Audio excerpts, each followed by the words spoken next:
everybody! Good afternoon. Good morning, whenever it is. It is Friday, January 13th.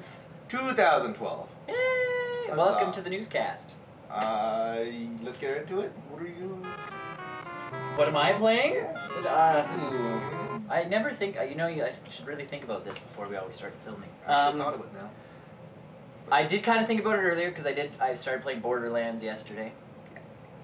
I finally decided I'd go to the Windows side of my computer and play. I gotta dust mine off too. So I uninstalled everything on that side 'cause I was looking at it and I'm like, maybe I should leave this installed, but I haven't played it in forever. Fallout New Vegas, Vampire the Masquerade, something or other, and... You were trying really hard to play Vampire too. It was a good game. It's just, once you get out of it, I'm sitting there kind of going, eh. So, started playing Borderlands, which was fun. I started a hunter class guy, Mordecai I think his name is, which I changed. It's fun though, good game. It does look decent enough, right?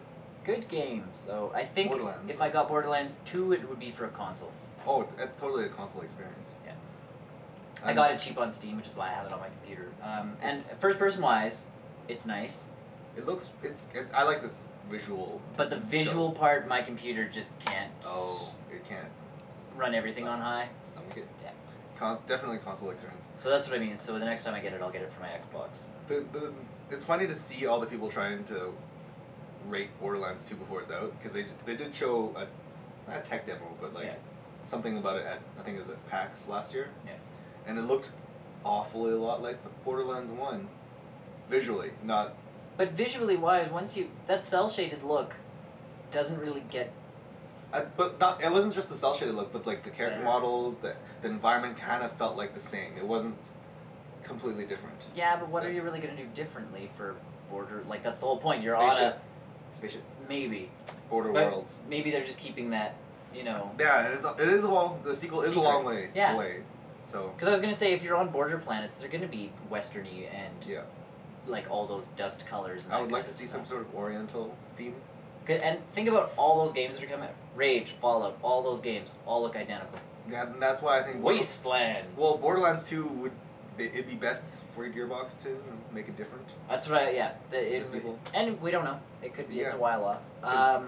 Yeah, so you get Borderlands? Saints Row 3 I kept playing. I'm a little bit further into it. And there's a bit of a choice system. I didn't know there was going to be much of a choice. Morality? No, not moral. Or just choice? Just choice. Yeah, there's one part, and it's pretty early, so it's not really spoiling anything, but you can blow up a building, or you can choose not to, and if you blow up the building, you gain permanent, your reputation. Yeah. You gain a rep bonus every time you get rep. Oh. So it permanently adds like an extra, percentage to your rep when you gain it. Or you can choose not to blow up the building, and you get a permanent cash bonus, and the building is a hideout as a crib. So every time you get cash, you get an extra percentage of cash. So I'm like, and I didn't even really, I'm like, I just want a new crib. Well, I haven't played a lot of it yet. So I can't see what decision I would be wanting yet. And at that point in the game, it's so early that you're sitting there going, they're both good. Mm-hmm. And you already have like 2 cribs and the potential to buy like a third one. Mm-hmm. So I'm sitting there going, it's not like I need the crib, but it is another penthouse suite. What did you choose to do? I chose not to blow it up. See, I want to see a big explosion. The scene before that's already pretty epic, so exploding things, not a huge The game's already kind of ridiculous. So. And it's already nuts. And then after that I played a bit of Uncharted 3. How do you like it? It's good. Yes. It's good. It is good. You are correct. There seems to be more puzzling in this one. Yes. Which I like. I dig the action scenes, don't get me wrong, but it's like Indiana Jones. You have to have that right mix, and I think... Yeah, they looked at what Uncharted 2, what people liked about it, and I thought there was a little bit less puzzles in 2. Yeah, me too. Than there was in 3. And I felt that the melee combat's quite nice in number 3. They made it a lot more... I could actually run around something and punch a guy in the face. And he's down. Or he takes like... I can punch him in the face, take him out, grab his gun, and then keep going. Like, it's not like I feel like I have to duck under cover and shoot things all the time. Because that's how the other ones kind of felt, is if you got into melee combat, you were hooped. Just keep shooting. They did put an emphasis on melee combat. Yeah. It feels like they copied a little bit from, you know, all those Assassin's Creed and Batman games where like you try and tap the triangle. But although if you play on Crushing, they take that away. So. But I mean, you can see the cues. Well, you know, it slows down a bit, but. But not even slowing down. You just see a guy coming out. You just start rattling them. Yeah. Yeah. On Crushing though, it's like split-second decisions. I died in like the second scene on Crushing mode. It's hard. So I'm concerned. And Professor Layton. Yes. I replayed a bit of the first one just so I could write the review. And of course the fourth one, which is really like 0. -1. Because it's a prequel. So. -1. It's 0. It's 0. Because unless they make another prequel, in which case. So. But no. So. I've been having fun, and we're back at school. So. Schooling. So it's all on handheld games. Yeah. Luckily, there's a new handheld coming out though. There is a new handheld coming out. There's a new handheld coming out. That's what I've been playing. What have you been playing? Speaking of handheld games, I've been playing a lot of Pokemon. Yeah. So I've been pushing through on that. And Pokemon Black. I've hit the point where I think I figured out what Pokemon Black was made different than the other ones, other than the whole like improved story and stuff like that. There's no. It's enemies crit you harder. I've gotten a lot more crits against me, just like randomly, from when I'm fighting just even random Pokemon. I've noticed that on all the Pokemon games, though. They make it a little bit more harder though because of that. I think when I played Diamond and Pearl, critical hits never came often. Another thing is there's no, because I'm at the part where I need to go to the Pokemon League or the Elite 12.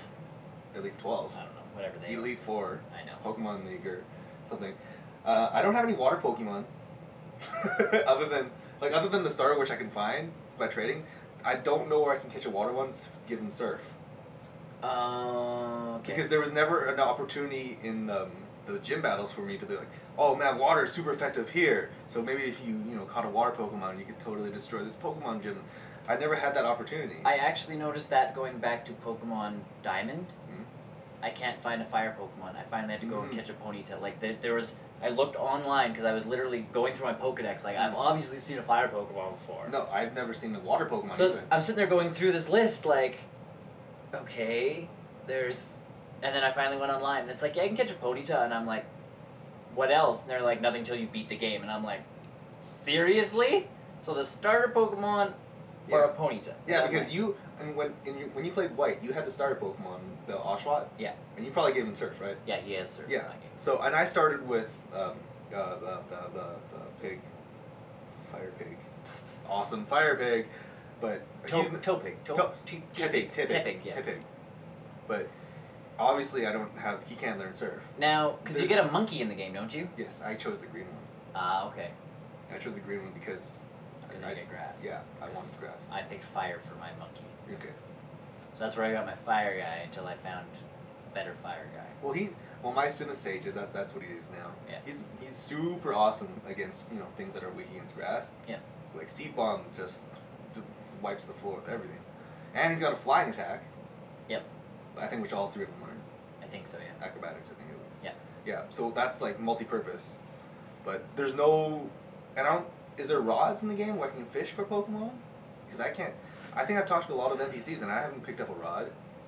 I honestly don't know, because there's so much to do in the game. You can get lost looking for things. And I know I did because I started playing it. Like we were playing pretty much at the same time. Yeah. And then I stopped.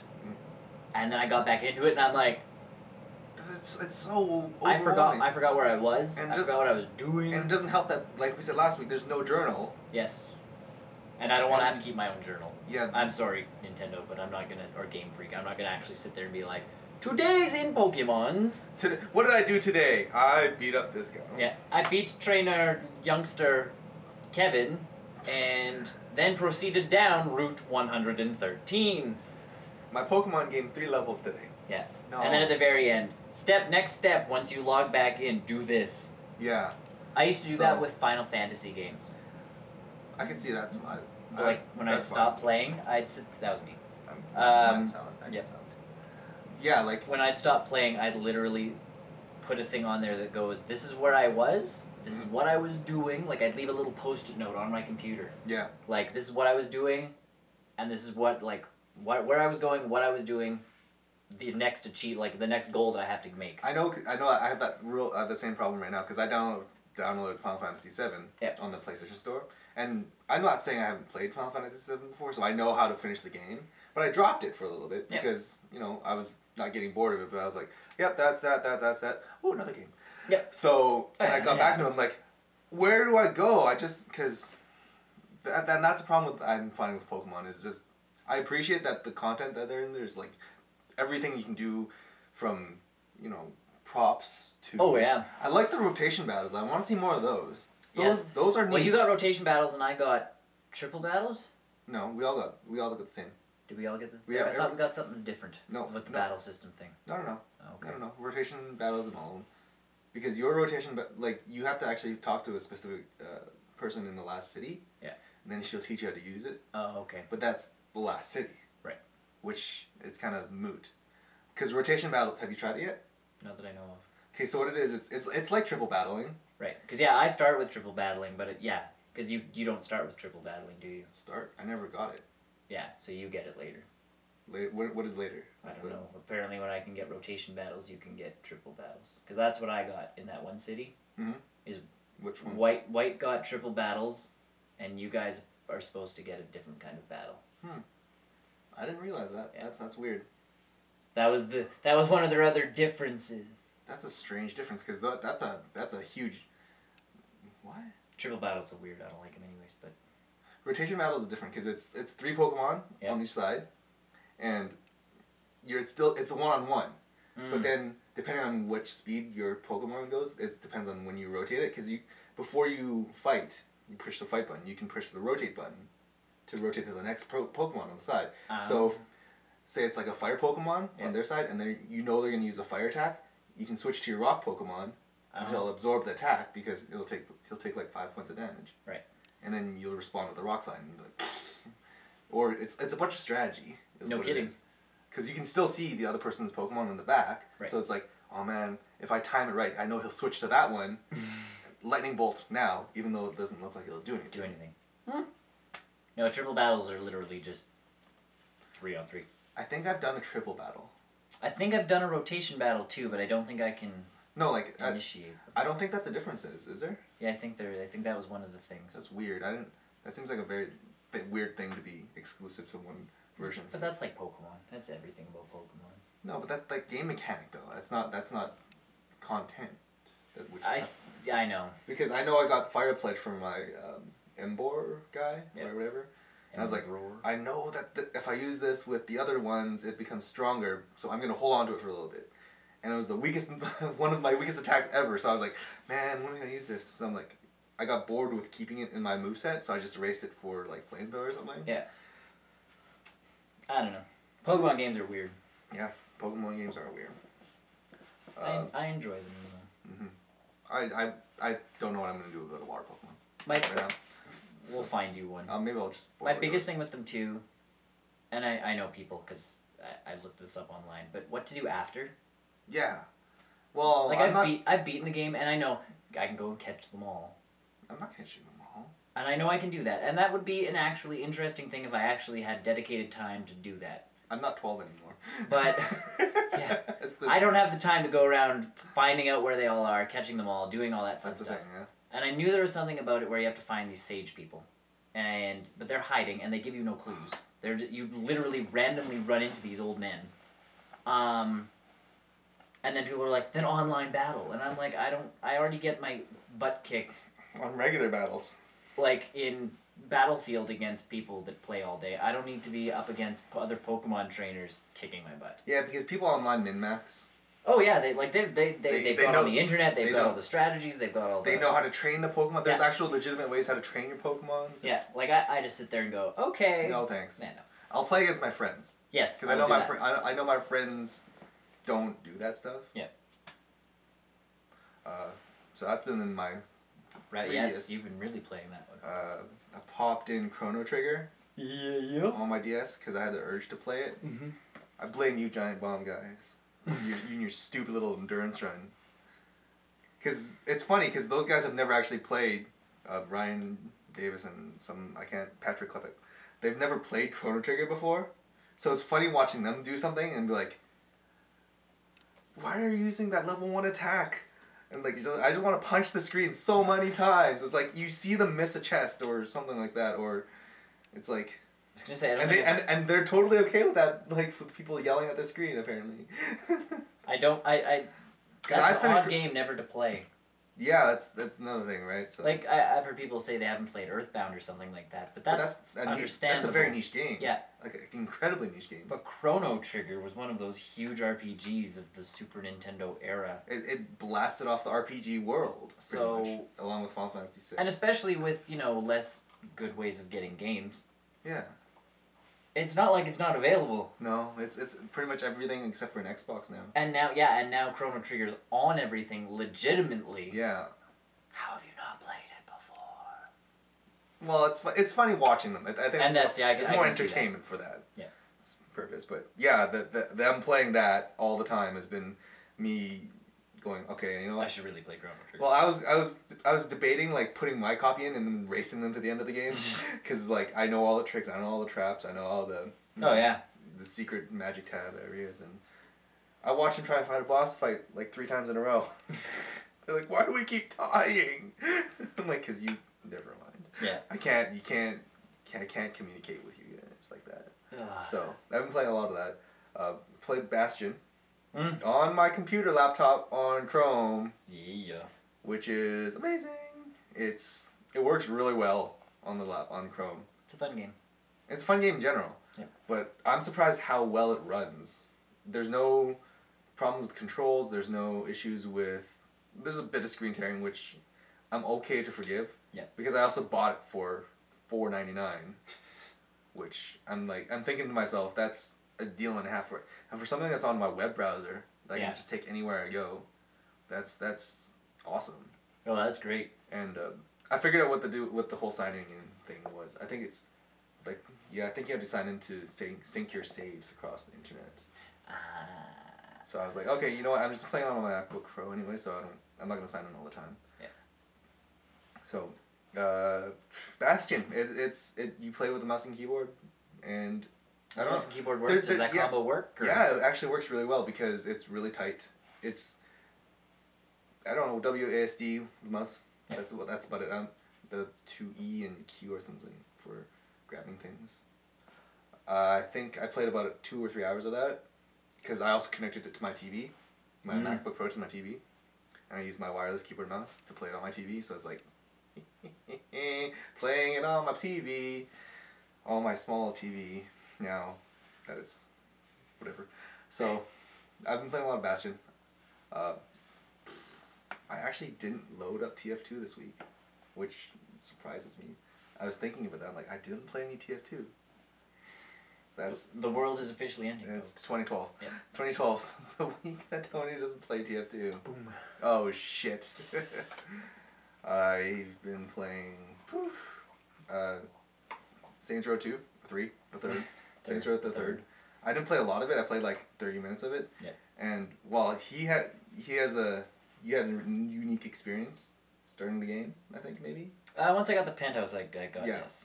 And I've only played about half an hour, or so, half an hour. I made a check just because I know it's kind of crazy, and with the whole sex appeal thing, I cranked it all the way up. And you can see like the fake boobs, like we were talking about.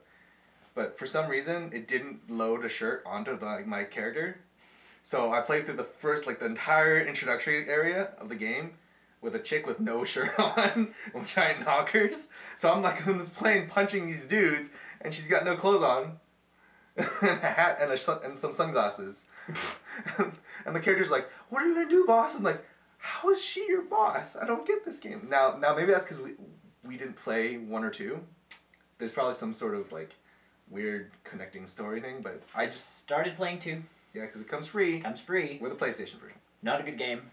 No, it's never a good game. Not to go back to. We could probably do it as a game thing. We could actually. That's what I said. That's what I brought up, yeah. It's not... it's not a good game. It's not pretty. It's... And the controls aren't great. Like, the controls are wonky. Like that they fixed that in the third game. Yeah, no problems. Because I went back to the second game and I'm like, okay, this is my, and all of a sudden it's like this weird ass button to sprint, this weird ass button to shoot, this weird button to all the buttons are messed up. So I'm sitting there going, okay, brand new game, just think about this in a whole different kind of way. No. And I just could that game just. It's not a good game. I played it. There's a lot of. When I played it, there was a lot of graphical issues as well. There seemed to be a lot of graphical issues. There's a lot of pop-in, there's a lot of just bad. And so... Which surprises me where the third one came from, because you think due to the, let's say, great sales of the second and the first one, the third one wasn't going to come out, but I guess Volition? I can't pronounce it. Volition? I guess they went to THQ and said, we want to do this or something, and here's our completely different game. Because you're connected, there is a connecting story, but it's not huge, and you pretty much understand it. I imagine something you can probably read on the internet or Wikipedia. And you honestly kind of understand it an hour into Saints Row 3. Yeah, it's not like anything. You were a gang. You got popular. You actually got popular in mainstream media. I really love the whole parts where it's like you're in the middle of a heist and it's like, sign my autograph. Okay. Yep. You can actually, I was running down the street away from a bunch of gang people, and this guy's like, take my picture, and so you sit there. And you get your picture taken, and then you keep running. That's awesome. So yeah, I'm really excited to get some time into that game once I'm finished. So it's really fun. It's just, but I went back to 2. And 2 is not, if you don't redeem your code for the PlayStation, don't worry, you're not missing out. Yeah.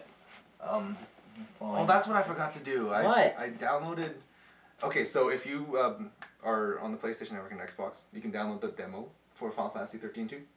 Yes, which is out, and I downloaded it and didn't play it. I still haven't finished Final Fantasy 13. You're not missing out. I think I'm just going to... I don't know what I'm going to do with that game. So if you're... well, it's already out. It's out. Go download it. Go get it. That's the digital game that I was playing is Back to the Future. I like that game. It's good. It's really good. My only concern with it is it's the pacing. Yes. Like the character movements, the stuttering stuff. It doesn't seem quite right. Now I'm hoping it gets better with the other episodes.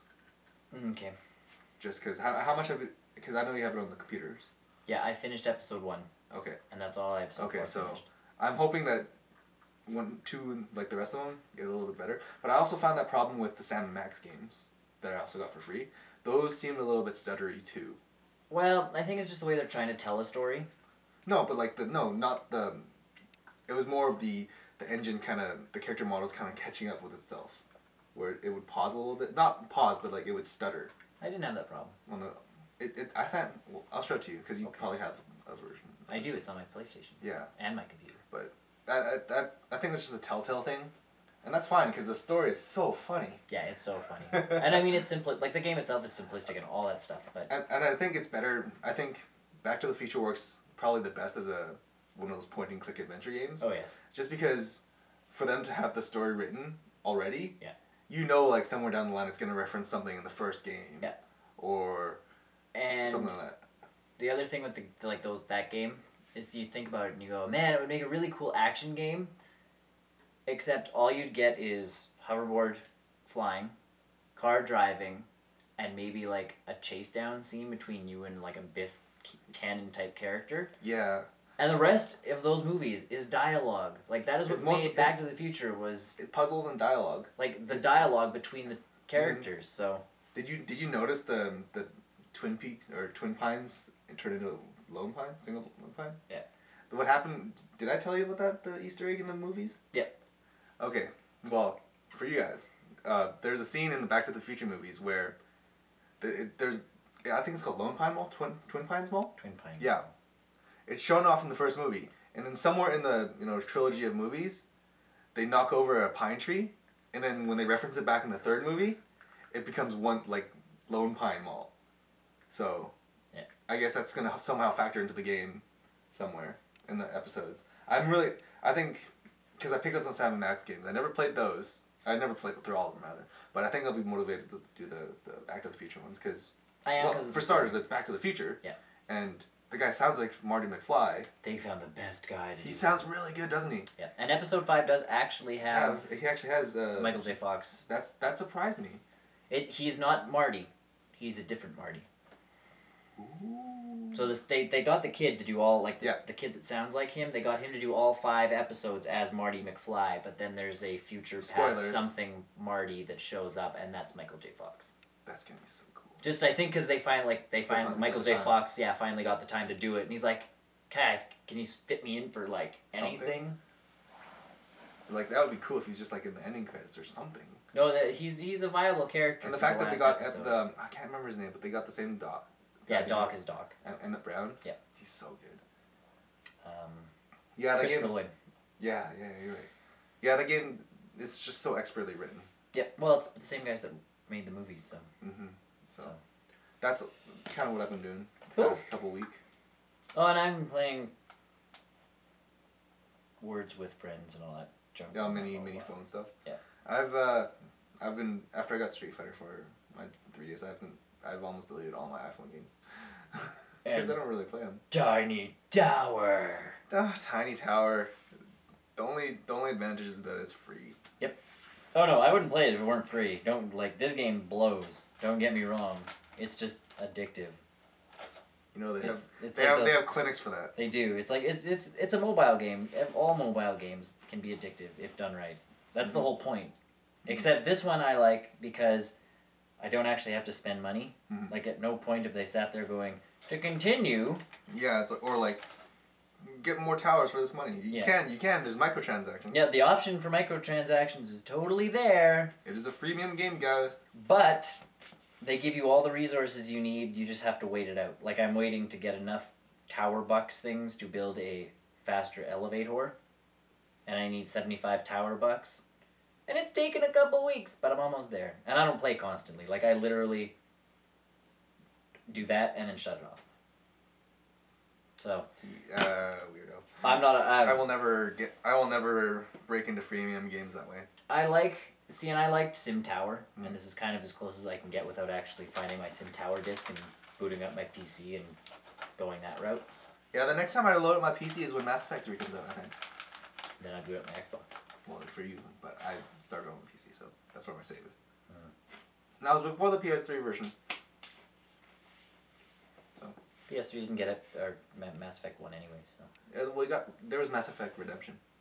I know. And that does a decent job.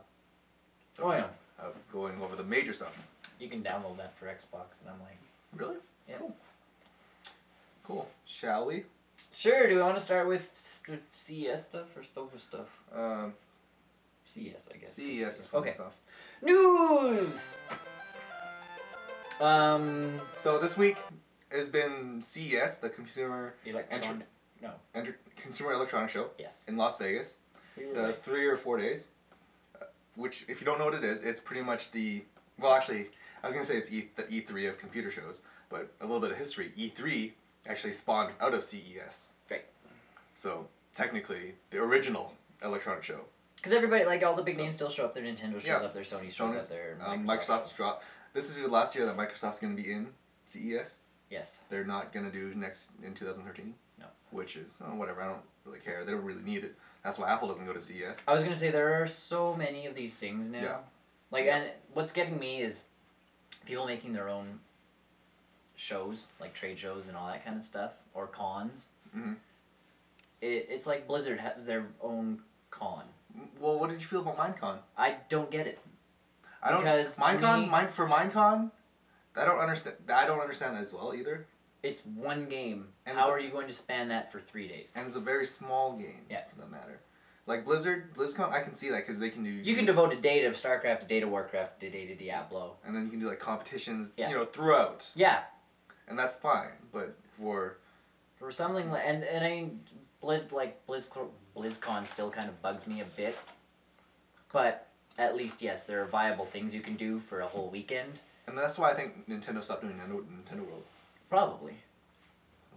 But Minecon, when that came up, I'm sitting there because everybody's like, we should totally go. And I should totally not. And I'm like, as cool as it would be to see Notch speak. Yeah. And to go meet him. That's not worth it. What else are you going to do? Unless you show up there and it's like, guys, check out my giant, golden penis. Yeah. Because everybody's going to bring in, like, you know, all these things. Well, we share that stuff on the internet already. That's what it's for. So, you know, and I'm not going to sit there and go, you're the guy that built the USS Enterprise? Okay, that would be kind of neat, but... But I'm not going to get excited about it. Like, I'm not going to sit there going, like, oh my god, this week I get to meet this guy. That would be neat at best, right? Like, at least the Comic-Cons and all that kind of stuff. Like, you know, everybody has their own... You get to meet people, like, you know, people from BBC shows or writers or directors. Artists and stuff like that. You get your picture drawn by them. Yeah, like, you actually get to meet people within that industry that are huge and stuff. Mm-hmm. Whereas individual cons, it's like... Especially Mojang, it's like, guys, meet the three of us that had to, like, you know, that got to come. Well, for CES is not, it's never been quite like that. No, and CES is a trade show. It's more of a, it's a trade show where, you know, people show off future products and technology. Try and get funding. Yeah. It's pretty much what Kickstarter is, but for, you know, bigger companies. Well, that's what trade shows always are. Yeah. No, at CES I have no problems with it. I think they're cool. I really enjoyed it. But I can see why Microsoft... You know, there's so many of these things to go to. They can probably even just do their own press release, honestly. Yes. And they can honestly wait for, what do you call it, things, E3 coming up. For Xbox stuff, they can wait for E3. Or any sort of gaming. For gaming stuff, yes. They did announce a few things. Yes. So. Nothing earth-shattering. No, nothing that can't be done already. So, did you see anything on CES? Strike your interest? There was a cool pair of glasses. Yes. That I thought was neat, and I mean, they're still in prototype and still developing. Yeah, that's another thing, like, everything in CES is mostly prototypes. It's, like, far-flung future. It's either far future or almost ready to go, like, almost ready to it's already out, just that you can take money, they're ready to take your money kind of thing. Yeah, they're pretty much advertising because their product comes out in another month. Yeah. But these glasses, they're not out yet, and they're really hunky right now and chunky and big. So, pretty much, they need to waste. Yeah, prototype, they need to spend a lot more money. Yeah.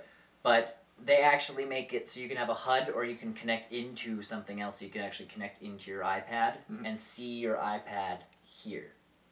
So it's like, I find that kind of cool. And they're looking at military uses. And the one guy was talking about video games. He's like, you wouldn't actually need a HUD anymore on the actual screen. It would be in your glasses. And I'm like, as cool as that would be. And he finished the sentence. He's like, it's kind of useless because the TV already provides the HUD. The cool thing is that you could actually have your own game happening in your glasses. Yeah, but that's just weird. And that to me is weird too. But that's way like Minority Report-y. But that's what he says. He's like, you can literally like plug your Xbox into your glasses, and then play like just with a controller, like, and then not be staring. You could be staring at a blank wall, like. Playing video games has already been socially awkward in like in a living room. I don't need to do that at like school. Yeah. Then you'd have to cart your Xbox around with you. No, they'll just have an Xbox Mini. So, and I thought that was cool though, and for military, like someone said... I think it's more... You could develop technology so you could actually have like friendly fire, like these guys like are on your team, and they are blue. So like the HUD thing, going overlaying people? Yeah. So like Metal Gear Solid 4? Essentially, like any, like most first person shoot, like you get the little arrow, like this guy's your buddy, don't shoot him. Yep, pretty much. And I'm like that. There's a lot of cool applications for glasses like that. Yeah. And especially like some more practical, not like home things. And even like just day-to-day stuff, you can sit there and make lists on your phone. And instead of pulling. Imagine like walking into like a grocery store and be like, I need this, this, and this. Yeah. Well, these aisles are highlighted where the items are. Yeah. Or you know. So, really useless because we can do all that stuff ourselves. Yeah. But at the same time, fun. Yeah. Which a lot of It's more novelty than anything. Yeah, they'll be really expensive, but they'll be really cool. Yeah. You can walk around. It's one of those covered factor things. Yeah. It's like, I have it, you don't, you want it. And the other cool part about it is the technology is just getting that small. Yeah, that's like literally, it's like these glasses, except there's giant, pretty much Bluetooth devices on the side of your glasses. Like, that's what it looks like. And I'm like, wow, technology's getting like that tiny. It's crazy. It's crazy. And this keyboard that we found that was kind of cool. Glass keyboard. It's literally a hunk of glass with LED lighty probe things underneath. It's pretty much a giant touch panel. Yep. Is what it is. It uses some sort of sensors and it displays the keyboard and wherever your fingers are. It's got a camera that senses the light when it breaks when you touch the glass. So if you remember I know you probably have seen it, the infrared keyboard. Yep. It's like that. It's like that, except it looks a lot prettier. Yeah, and expensive. And yeah, that's the other unfortunate thing about everything at CES is the keyboard itself is $600. Unless you have a deep wallet. Yeah. And there's that's no like, reason to go. No reason to go. That's even like there was a fridge that we saw that's got a chill blaster in it.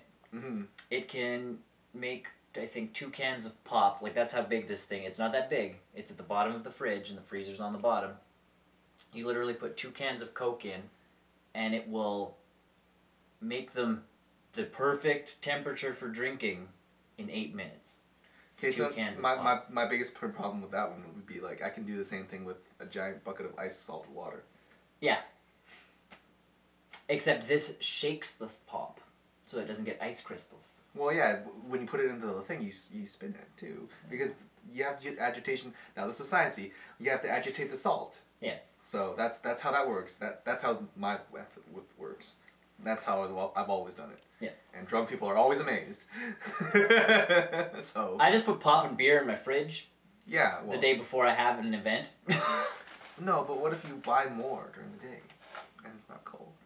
And then I put it in my cold room. I have a cold room. I don't have a cold room. I have outside. Outside's pretty cold. Yeah, they just put it outside. Outside's getting pretty cold soon. Or buy a bucket of, buy a cooler and a bucket of ice. Yeah, a lot of the stuff is very impractical. Like the LCD window. Yes, cool. It's very cool. It's very practical, but probably hella expensive. Yeah. Because it's a giant window that it's pretty much a monitor, but you can also see through it. So you have icons showing you weather and widgets, and here's your web browser on the side. And and once again, a lot of this stuff to me is just cool. Like 30 years down the line, 50 years down the line. The technology that's getting developed is cool, because something like that you could honestly have, instead of stainless steel fridges, all of a sudden you have this panel on the front of your fridge that is actually a touch. Yeah, and then you can highlight, it'll be like, this milk's about to go bad. Yeah. Well, actually, they have that technology already, but they don't highlight it for you. But I mean, in this way, you could actually sit there, and if your kids did something nice, because stainless steel you can't attach magnets to. Mm-hmm. So, like, kids' drawings on kitchen... Kids don't draw anymore, don't lie. On fridges, you can't do it anymore. Yeah. Well, this way you could actually, scan it into a computer and blow the thing up so that you had, this picture that your kids drew on your fridge, on the front of your fridge. So it would just be, this whole to-do. You could put a to-do list up here, a shopping list. You could click the button to see through, to see into the fridge without actually having to open it. Energy saving. And to give you an image, a mental picture of what this LCD window is like, imagine the scene from Iron Man 1 when the girl wakes up from the Tony Stark's bed and the windows clear up. That's exactly what it is, except it's all touchy too, which I'm pretty sure Tony Stark's was touchy too. Probably. But that's kind of what the technology is going towards. Yeah. Tony Stark already made it. Yeah. So a lot of cool things, a lot of cameras, a lot of phones. Cameras, phone, and I mean, and paper-thin TVs, stuff like that. Yeah, some of the TVs, and it's nice is because the OLED TVs, no backlighting required. Super powerful. All of the little lights provide all of their own colors, so that's the whole point. Is you get these really sharp, crisp colors, and the TVs. The blacks are dark. Yeah, and all of your TVs are about yay thin.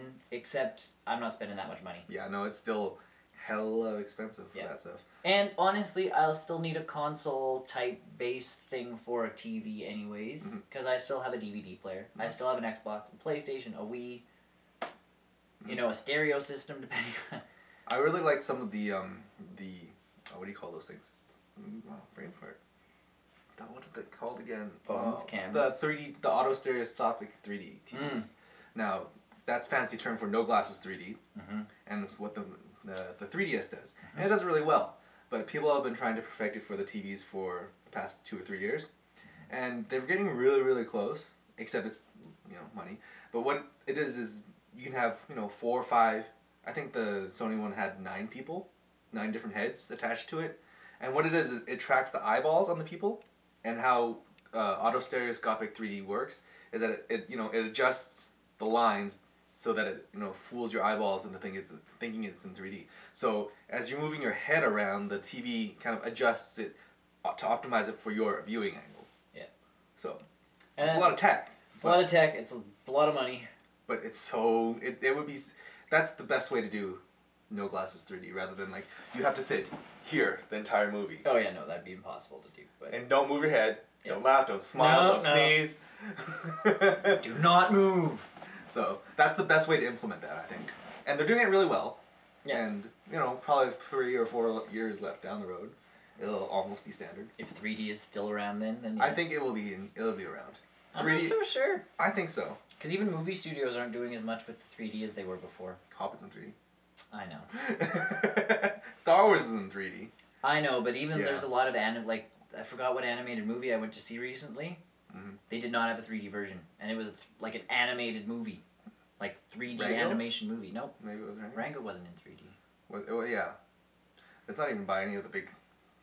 Nickelodeon. Yeah. So no, but I forgot, and it was. Yeah, I forgot what movie it was, and it had 3D stuff in it, like character models, and no actual 3D, and I'm like, wait, what? So. But TVs. What surprised me is there's no Android news. All the phones, all the tablets that are running was like 3.4. Yeah, it was still not ice cream sandwich. Yeah, it was gingerbread and stuff. Which surprises me because wouldn't you want to show off Android or ice cream sandwich powered devices? You'd think. They'll all be ready for ice cream sandwich. It's just a lot of the company. It's like here, if you have a phone from a certain company, you don't get ice cream sandwich because. Yeah, but even Google's own products. I know. Didn't have them. Which that blew my mind. The Roku stick is kind of cool, but we don't. The Roku stick is kind of useless for us. Which one's that? Have you seen? You know what a Roku box is? Yeah. Yeah, it's that. What it is, it's a Roku box is it picks up Netflix, it picks up YouTube, a lot of websites that do video content get their content published to this box, and it's connected to the TV, which you can watch it on your big screen TV. Yeah. What the Roku stick is it flattens everything down into a USB size stick.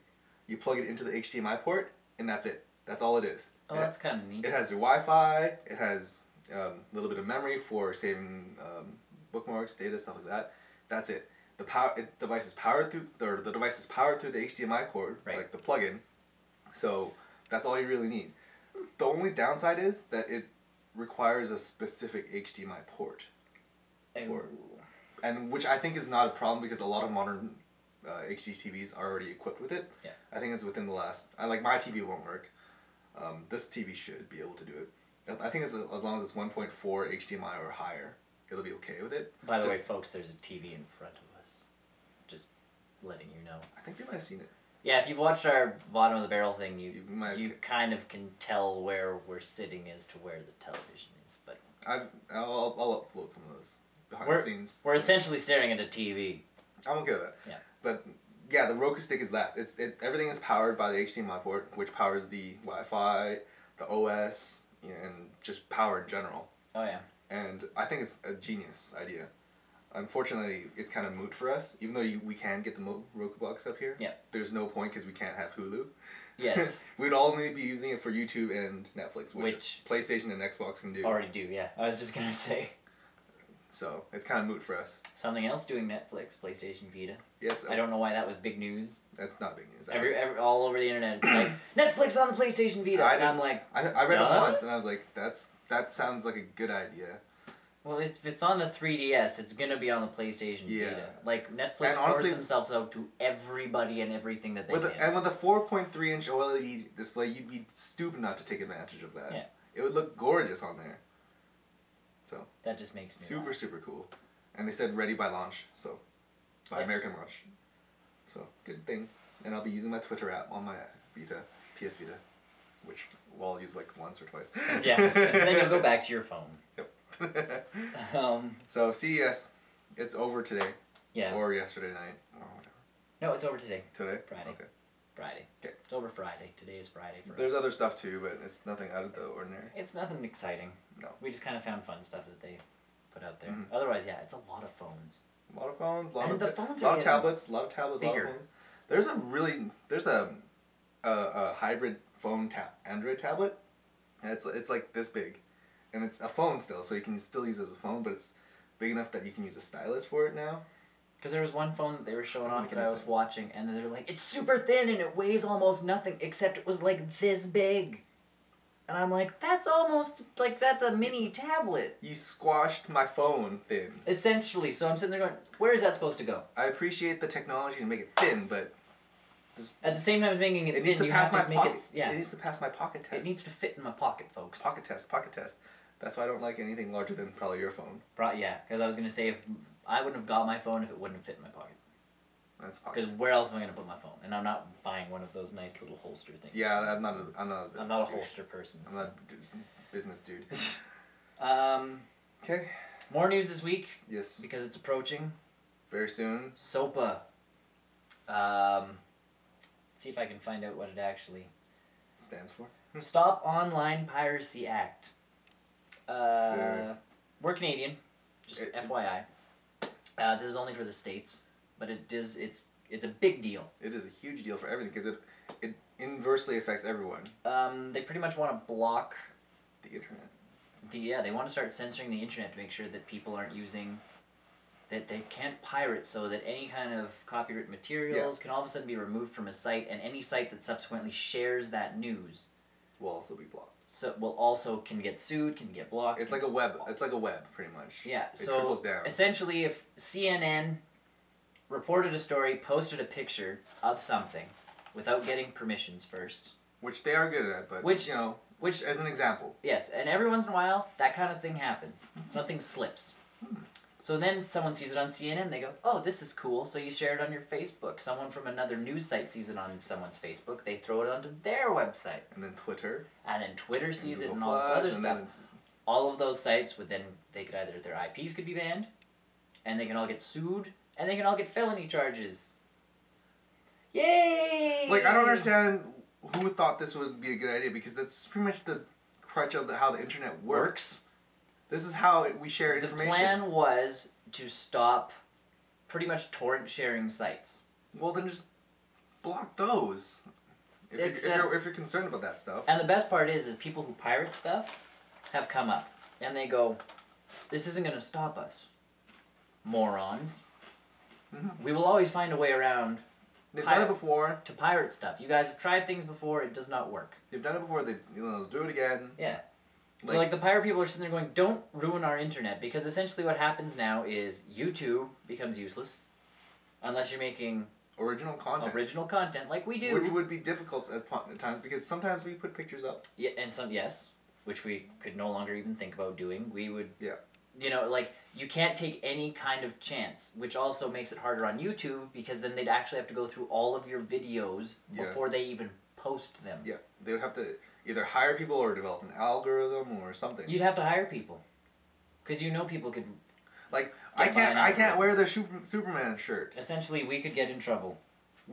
He's got Mario, I've got Superman. We'd be boned. Yeah. You'd have so many people in just white clothes. We just have the thing. We should get just pixelate all of our stuff. We should get a shirt that's pixelated. What's that? I don't know. SOPA censored it. Yeah. I don't know what it is. Facebook. You could no longer link things to your friends, essentially. You can't. Because the stuff on a certain website would belong to that website and not to Facebook, and thus Facebook could get in trouble. So links would have to go away. Chat forums could pretty much be obsolete. Exactly. Anything Hey guys, check out this cool... Gone. Yeah, because I do that frequently. I find funny pictures and I post them. I'm like, guys, if you want more information, there's copyright information on the side of that picture. So we're getting into this because the vote is coming up January 24th, I do believe. Yes. And a bunch of companies are starting to really kind of step up their game on anti-supporting blah, blah, blah, blah, blah. There's even a blackout day coming next week. 13th? 18th. Next week? No, next week. Either way. 18th. 18th, where a bunch of websites are pretty much shutting down for the day, as this is what will happen to the internet if this happens. Mm-hmm. Is there a list of those websites? Not that are doing the blackout, but there's a list of people that are on the anti-SOPA thing, and they're not small guys. What if Facebook did it? Would Facebook just turning off Facebook for a day? Would that be enough to get people's attention? Oh yeah. I would be totally okay with not using Facebook for a day. Just to have people go on Facebook and all it would say is stop censorship or something. Well, you've been censored by SOPA. That would end it right there. Yeah. All the congressmen that are thinking they'd all of a sudden log into Twitter or Facebook and there would be nothing there and they'd be like, oh my god, my life is over. Yeah, pretty much. pretty much. If they got, even if they hit social media. Big anti-supporters, Facebook. Yep. Twitter. Google. Tumblr. Any search engine, pretty much. eBay, Yahoo, LinkedIn, Reddit, PayPal, Zynga. For all of you nice, lovely people that play those dumb Facebook games. You know Zynga. who you are. Wikipedia, which thrives on this kind of stuff. Yeah. There's just Foursquare's on here, 4chan's on here, Craigslist is even on the here. Huffington Post is which on is here. like a credible news site. Yeah. We're on there, essentially.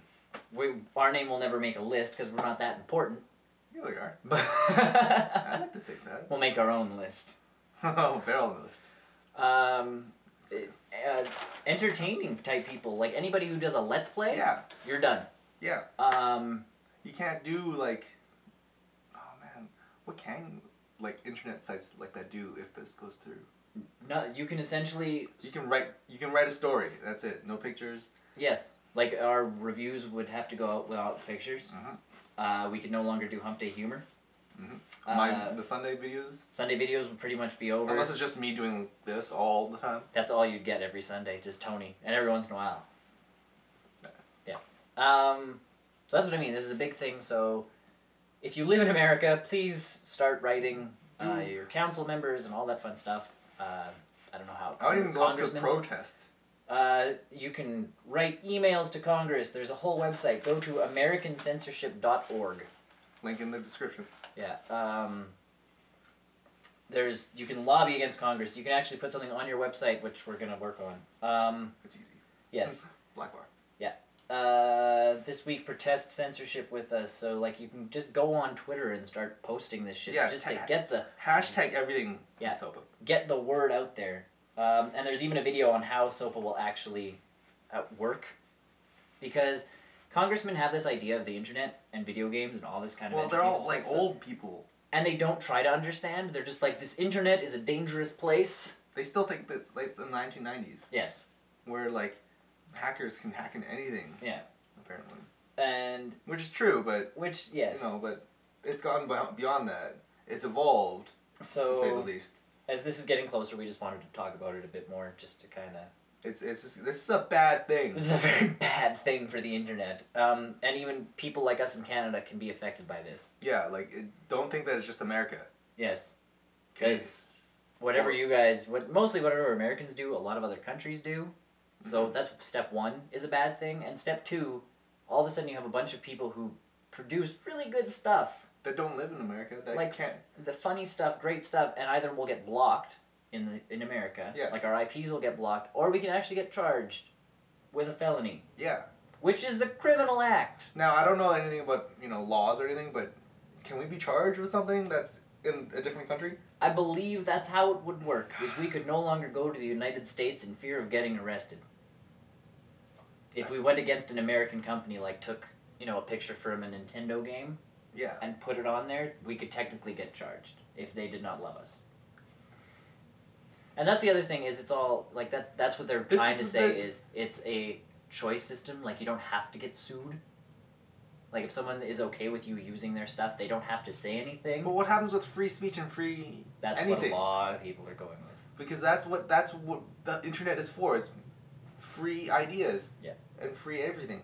Now, I was in China for a little bit, and you guys will probably never see this in China, because YouTube is blocked in China. And maybe iTunes is blocked in China too, maybe. But I couldn't do anything there. When I was in my layover, I couldn't do anything on my phone. I couldn't log into my internet or anything, because Google I think Google might have been blocked too. I had to use a fake IP. Fake IP, yeah. That's how I got in. Torchlight developers are against this. Red 5 Studios is against this. And these are actually against, not just on the, not on the list. These guys have actually come out and spoken out. Minecraft Notch is totally against SOPA. Doesn't surprise me. And then there's the actual story that I wanted to get to. Sega, everybody, knows exactly how to stop SOPA.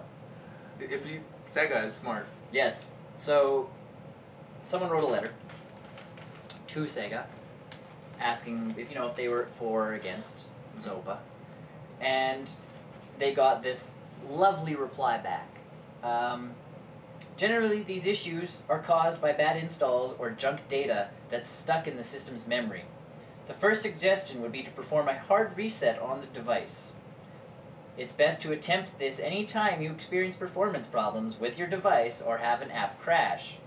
If that doesn't work, it's suggested you uninstall the app, perform a hard reset, reinstall, and then perform one or more hard resets before launching the game.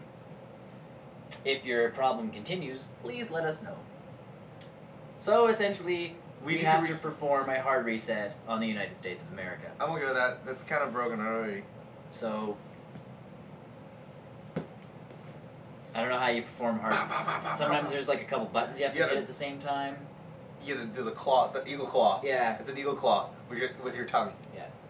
So like you have to press A, B, start, select, and the right trigger button at this. Yeah. Break the controller. Yeah. No. Sometimes you get the pin and you hit the bottom. Also true. Yeah. So we either have to find the tiny little yeah. pin button in the United States somewhere. In the asshole. Yeah. Oh, okay. Or we have to find their controller. Yeah. It's probably at the White House. I'm assuming. We bring a pin to the White House. We've burned the White House down before. We can do it again.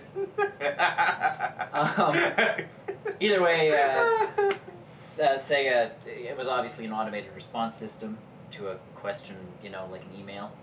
And Sega actually came out and did a video that was quite humorous to kind of make fun of the fact that they did this. So. Well, at least they're open about it. Like, they're like, oops. Yeah, they're like, we screwed up, guys. So, it's a big joke now. Honestly, though, when was the last time the Sega thing came out with a console? And yeah, a console, yeah. I've never had to hard reset anything since my Sega Genesis. And I mean, there's the Dreamcast after that, so. Well, sometimes I have to hard reset my 3DS, but.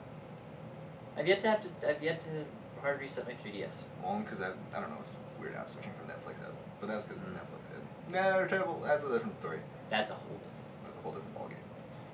All that SOPA news and everything. Don't we have, happy news, Tony? Happy news? Alright, I'll find some happy news. Okay. This is happy. So, earlier in the week, Blizzard, community developer, or community... forum person? I think so, something like that. He went on to reply to a tweet about Diablo 3 on consoles. When will that ever come out? And so his response was... What was his response? The question is, can you confirm or deny Diablo 3 coming to consoles? Thanks. And community manager, I won't say his name because I can't pronounce it. Micah Whipple? Yes. So he said, yep, Josh Mulqueria. You developers need to get better names. Mosqueria. Yes. Josh. Josh is the lead designer on the Diablo console project. So, what's going on? In all honesty, out of all of Blizzard's games... When was the last time they did a console game, right? StarCraft 64. Yep. So... And then they were developing StarCraft Ghost for the consoles, but yes. that got cancelled. Which was a smart idea. But they since then said that this is not a confirmation that Diablo 3 is coming on the console, but they're just exploring the possibility of it being on said console. And Josh has probably been fired. Idiot. It's like the same guy who... Oh, I guess that guy didn't get fired for leaking DA3, Dragon Age 3. No. Because he had a boss, the boss. Yeah. The boss. So, in any case, that's, I think, weird. It's their most viable game, though, on a console. Because you can, totally just Torchlight did it. Right analog stick, or left analog stick for moving, and you don't even need cameras. No. You can use the left analog stick or right analog stick for, like, combat or some weird hokey console only exclusive feature. What do you think about it? I don't play a lot of Diablo. I know how it's played, but it could work. I think it's a viable option, honestly. And then if you do that, and then have a keyboard next to you for chat functionality, because it's going to be online if this is a thing. Yes, but I mean, Xbox and PlayStation, everybody has a headset now. Yeah. So in-game voice chat would work on a console. In-game voice chat would work. You wouldn't need typing. You'd be surprised how many little people don't have a console or a headset for the PlayStation. I'm not surprised about that because it's Bluetooth and it's $50. Yeah, but then again, any USB keyboard works in the PlayStation, so. Also true. So that's why it's not a bad idea. I know Portal 2. No, Counter-Strike Global Offensive when it comes out. USB and keyboard and mouse control. See, and I have a Bluetooth headset, but I do too. It's just I don't use it, but I don't really talk online because usually I'm bothered by people online. Yeah, I usually chat with my friends. Yes, if I was playing with actual people I knew, I'd be like, shoot that guy! Yeah, I'd plug it in, but the other cool thing about this... I think it's a gateway project for them to do actual console things. Well, and it's also getting Battle.net onto a console. I've never experienced Battle.net. Has it been upgraded since StarCraft? No. Because that's when it first started. No, it started... Well, I know that's my first experience. Your first experience with it. It started with WoW. Yeah. And then when they started developing it for StarCraft, they were like, okay, Battle.net 2.0 is going to kind of come out now. So Battle.net 2.0 came out, and there was a lot of, like, first they were going to use your real name, so you couldn't, like, spam online like a crazy person without getting in trouble, and everybody's like, no, because that's our personal privacy, thank you very much, that's why we come up with code, like, you know, names and stuff. I remember that. And that whole controversy actually ended up pretty funny, because one of the community managers on the World of Warcraft forums was like, it's not dangerous to put out your real name, my real name is blah blah blah blah blah. And then he got attacked by everything. He got phone calls at the wazoo. Because I bet you he still does. Within 20 minutes, people found him by his real name. So that's everybody's. So Blizzard's like, "Okay, no real names." But the cool, it's cross-platform. So if I have a friend playing StarCraft 2 and I'm playing World of Warcraft, we can talk. I think .net, the Battle.net existed in the original StarCraft before World of Warcraft. Yes, that's why it's 2.0. 2.0. Because Battle.net never used to be connected in any way, shape, or form. Now it's completely connected, and there's even now, like, within World of Warcraft, you can run dungeons with your real-life friends. So, like, you don't even have to be on the same server anymore, but you can actually, like, group up and run a dungeon together. Okay. So that's where it's kind of going within their game. I don't... It's essentially Steam run by Blizzard. But I think, well, that's the thing. I think Steam on PlayStation 3 is more of a viable option than Battle.net. But I mean, the more things you get on there, because like Battle.net's not going to go away. It's pretty much, if this, again, this is all hearsay and speculation right now. But, once Battle.net hits, consoles, it's a competition of who can start selling games off your service on a first-party system. I don't understand how that I think your best shot of doing that is honestly through... It would be the best one, or the best platform to do it on is PlayStation. Well, They're the most and the open about Nintendo this. and the Wii U. And the Wii U, whatever that is. Yeah, Battle.net on the Wii U would be a weird... They still haven't said anything about the Wii U, how the online's going to work. From what we've heard, it's going to be they're trying to do a mixed bag of... I think Nintendo should just, leave it open. No, what I think they should do is, take notes, make their own. Because they're getting pretty good at the 3DS. Yes. They're getting pretty good. And I think they will have their own, like, don't get me wrong, they're still going to have, like, Nintendo's online thing. But I think if Steam comes to them and goes, we'd really like to put Steam on your platform, I think their whole idea is we're really open about having Steam on our platform. And Origin and whatever. Like, if someone comes to you and goes, we want to put our online service on your So you're saying what what Nintendo should do is allow Origin onto the Wii U and then just let it die. Essentially. I'm okay with that. As long as it's not as long as Origin doesn't come up and be like, we want to be exclusive. Like, we don't want Steam on here, we don't want anybody, we just want us. Because that will kill the Wii U. Oh, right out of like before it even gets out of the gate. Because everyone's going to go, really, Origin? Like, you have the choice between Steam and Origin, and you went with Origin?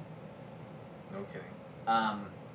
But yeah, Battle.net on a console would be interesting. And the other cool thing is account-bound stuff. So, like, if I put it, like, they can give you a key, like a number to put in. You can put it in and you can get stuff for Warcraft and StarCraft all in one little code. Oh. Or if you have that code already put in and you buy a game later, you get that stuff from that code.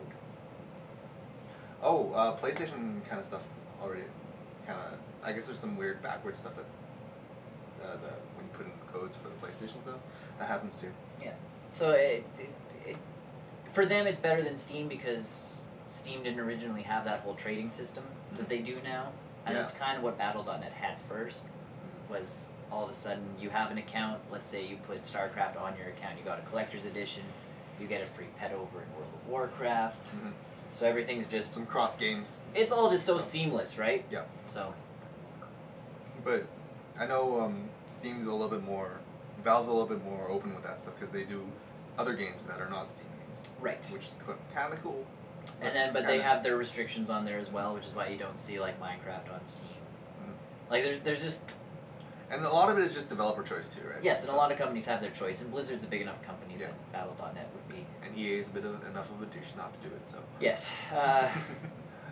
See, and Blizzard does it more just for the fact that I think they wanted that connectivity between their games. I think it's something for them to do that just because they can control it a little bit more. Yeah. And you know, like I said, with Valve stuff, the more prominent games that you can trade with are only, or items rather, are only Valve games. Yeah. Portal 2 and TF2, I think. Yeah. Not the two ones. But you can also trade games as well, which I think would be neat if you can do that on a console. Because right now, if I wanted to give someone a game as a gift, I'd have to give them the code, and then they could put it in themselves. Yeah. But, yeah, Battle.net would be cool. And I mean, honestly, when you're... I'm still more supportive of Steam at the moment. Me too. Only because I don't really see Battle.net as a serious competitor. Not that it's not trying to never was compete with Steam. It was never supposed to compete. It was just another side thing. So it's just a thing with Blizzard where all of a sudden, and honestly, with World of Warcraft, handling 11 million people. Yeah, through one system. That's pretty much why they built the system. Yeah, I think it's probably better on Steam that way. So, it's easier on Steam. Although it would really pump up their numbers. They would get 10 million in like a day. Anyways. So. Either who. Yeah, Blizzard working on console projects. Whether or not it's Diablo or not, it's a viable option. Yeah. Do you like Taco Bell? No. Sorry. Damn. I mean, yes, let's go get some Taco Bell after this. I love Taco Bell. I don't. Anyways. Either way, you can win a PlayStation Vita. A PS Vita out of a box? Out of a box from Taco Bell. Oh, man. If you buy a specifically labeled $5 buck box, which contains, you know, all of this nice little goodie package of, you know, burritos and whatever else Tacos and drink and fries. Gordita crunches and all that fun stuff. You can actually win PlayStation Vita. I've always wanted to win a PlayStation Vita. You get the prize pack has a PlayStation Vita 3G Wi-Fi system, copy of Little Deviants, a 4 gig memory card, and your choice of Mod Nation Racers, MLB 12, The Show, or Little Big Planet. Are you going to buy a lot of Taco Bells? No, because I don't really want a PlayStation Vita. And for free. But when I go to Taco Bell, I get different. I would not get the $5 pack. I don't like half the things in that $5 package. Well, it's funny because I don't like any of those things in that $5. Soda's all right. Okay, I like half the things. Soda's all right. When I go there, I really did. I'm in the mood for a really cheap taco. So I go there and spend $5 on tacos. I don't want all their fancy. Their fancy stuff's got way too much for me. See, now this is all a local thing. When I want tacos, I wait until Wednesday and then I go to On the Rocks, where it's $1 taco night. Yeah. And there's actually homemade tacos. Yeah, but then I actually have to go. No, I'm good. The Taco Bell's 5 blocks away. Oh yeah, I can that's go right. whenever I want. forgot about that because I live by the On the Rocks. Yeah, I so. know. We can go sometime. And then I don't have to wait for a specific night. I can just go for cheap tacos that taste like cheap tacos. If I want tacos, I make my own. Yeah, that was gonna bring that up. I'd rather. I had tacos last night for dinner, and I made my own. But if I'm feeling really lazy, and cause every once in a while you get a craving for people get cravings for McDonald's, which I cannot eat. Mm-hmm. I get cravings for Taco Bell every once in a while. I need that fake everything. I know the beef's not actually beef. It's one grade below cat meat. Yeah. Or above cat meat, rather. Cat food meat, not cat meat. But either way, if you like Taco Bell, you can go buy your tacos. You get food with a chance to win. I don't know. I just PlayStation Vita. So this worked a little. It worked for the Subway one when they did that. Yeah. For Uncharted 3. It was not bad. It was a little bit successful. Yeah. So. Meh. So that's what I mean. Sony's really I hope we see a little bit more of a more of an aggressive PS Vita marketing coming up soon. Yeah. Hopefully. Well, they could start advertising with cockroaches and stuff. There was that whole Taco Bell problem down in the States. That one had like a huge cockroach infestation. Smashing cockroaches with the Vita. The meat got out. So yes, if you like Taco Bell and you want a chance to win, maybe. I don't even think that's available in Canada anyway. I'm not sure if it is. It doesn't say. Taco Bell's not even that popular in Canada. A lot of fast food places aren't though. We have Burger King. I'm good. We have Harvey's. I'm good. Yep. What do you have, Tony? So I don't know if this is the cause of all the delays of the Kid Icarus game for the 3DS. I hope not. Kid Icarus Uprising, but Nintendo's announced that when you buy the game, you get a peripheral. You get a peripheral stand that you can mount your 3DS on while you play your Kid Icarus Uprising in 3D. So whenever you play the game, you have to find a table. Yes, you need some sort of flat surface. You put it on the ground. Flat, hard surface. Not a puppy, not a dog. Dogs aren't flat. Not a pillow, not your bed. Pillows can be flat as long as you're not. The bed can be flat. A bed could be. Okay, when I'm on the bed, and there's pictures of this device. Yeah. If I'm gonna be on a bed, I'm just gonna prop it up against my pillow. I'm just gonna hold it. Or just hold the thing. That's what I don't get. So the reasoning is that people are finding that it's hard to control the game because you're swiping the screen or doing whatever on the touchscreen while trying to watch the 3D. Which is my biggest concern with. Well, what is my biggest concern with Kid Icarus is that all the trailers look really cool, but there's so much action going on, the 3D effect is gonna give me a mind seizure finally. Yeah. Well, that's the thing. Like, from what I understand, the stand is supposed to be so when you're doing this, it's not supposed to shake it. Apparently, they think that you're doing this. And I don't think it locks into place either. I think it just lies on top. Because this thing pops out. There doesn't seem to be any sort of hooks. Oh, who knows? So that's what I don't get. Like ridiculous. When I play games, though, when I play my DS, and if I'm having a real problem, I have this thing called like a leg, that I can then. I've always been trained to play video games. I thought video games taught you like hand-eye coordination. So you know what? That's not much different than this. And if this throws the 3D off for you, you're doing it wrong. Yeah, your screen will be your touch screen is gonna have some problems because you're pushing down way too hard. Yeah, like if by doing this you're making your 3DS do this, you're doing it wrong. You're doing it wrong. I think they're saying it comes with the game. As long as it's not extra, I really don't care. I can't read the Japanese Twitter account. It's just another piece of plastic that I'm never going to use. First we got the wheel for the 3DS. Optional. And then we got a stand. What else are we going to get there? The boat. I like a boat. We're getting the boat with the extra analog stick. Not a boat. It's a slide pad, which has been confirmed that is last minute. Yeah. Design. The boat. Which, I don't know. I haven't really decided if I want that or not. Depends on the game. I think I might. Depends on what the Snake Eater is like. So yeah, there's the boat thing. There's going to be a ton of peripherals, and unfortunately, this all came because of the Wii. Yes. That was my one, like the Wii wheel for the Wii, like when doing like with Mario Kart. Yeah. Awesome, love it. I think that's reasonable. Like can't get enough of that because that actually it's fun and it's actually got the force feedback. Oh yeah. Because the controller rumbles. Yeah. So like you get the force feedback, you get the whole like, and you get 4 of you in a room with these stupid things, so you all look like idiots while you're. It brings back that social aspect of being an idiot with your friends. Exactly. But then all of a sudden this doesn't promote any of this. No, that does nothing. Like, yes, I appreciate that Kid Icarus now is online multiplayer and co-op. Sure. That's cool. That'll be good. But I don't know. Maybe it'll be bundled with like a special edition or something. Maybe. Hopefully that. I hope this is not the reason why this game hasn't come out yet. I hope not. Multiplayer is probably one of the reasons why it was pushed back so many times. I'm assuming. Well, Nintendo and multiplayer.